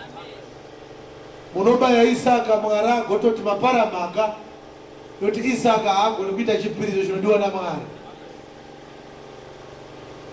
Mari dzamuri kutorerwa idzi, Mwari haadi kuna kutombodziona, nekuti haagamuchire mubayiro wembwa.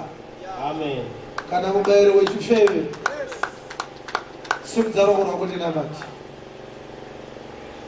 Baba ndiri kutendai nekuti ndimi vakaunza vana venyu mugomo reZioni New Testament ramunoda kuvaratidza kundombwe gwayana redu Kristu kubva mumagwaro, kuti kana vanhu vaona gwayana vorega kufa asi vorarama. Isaka aifa, dai Abrahama asina kuona gwayana. Isu taifanira kufa, asi nekuti makatiratidza Kristu tavakurarama upenyu usingaperi. Kunzwai manyero ano neshoko ratanzwa. Tisi vana Isaka vakasungwa netambo, dzidziso dzakatsauka dzisikafanira, asi nekuda kweshoko rakadai taona Kristu achiparidzwa. Haana kusungwa netambo, akauya achiziva kuti auya kuzofira vanhu. Haana kumanikidzwa. He volunteered to die for us. Thank you, Jesus. Amen.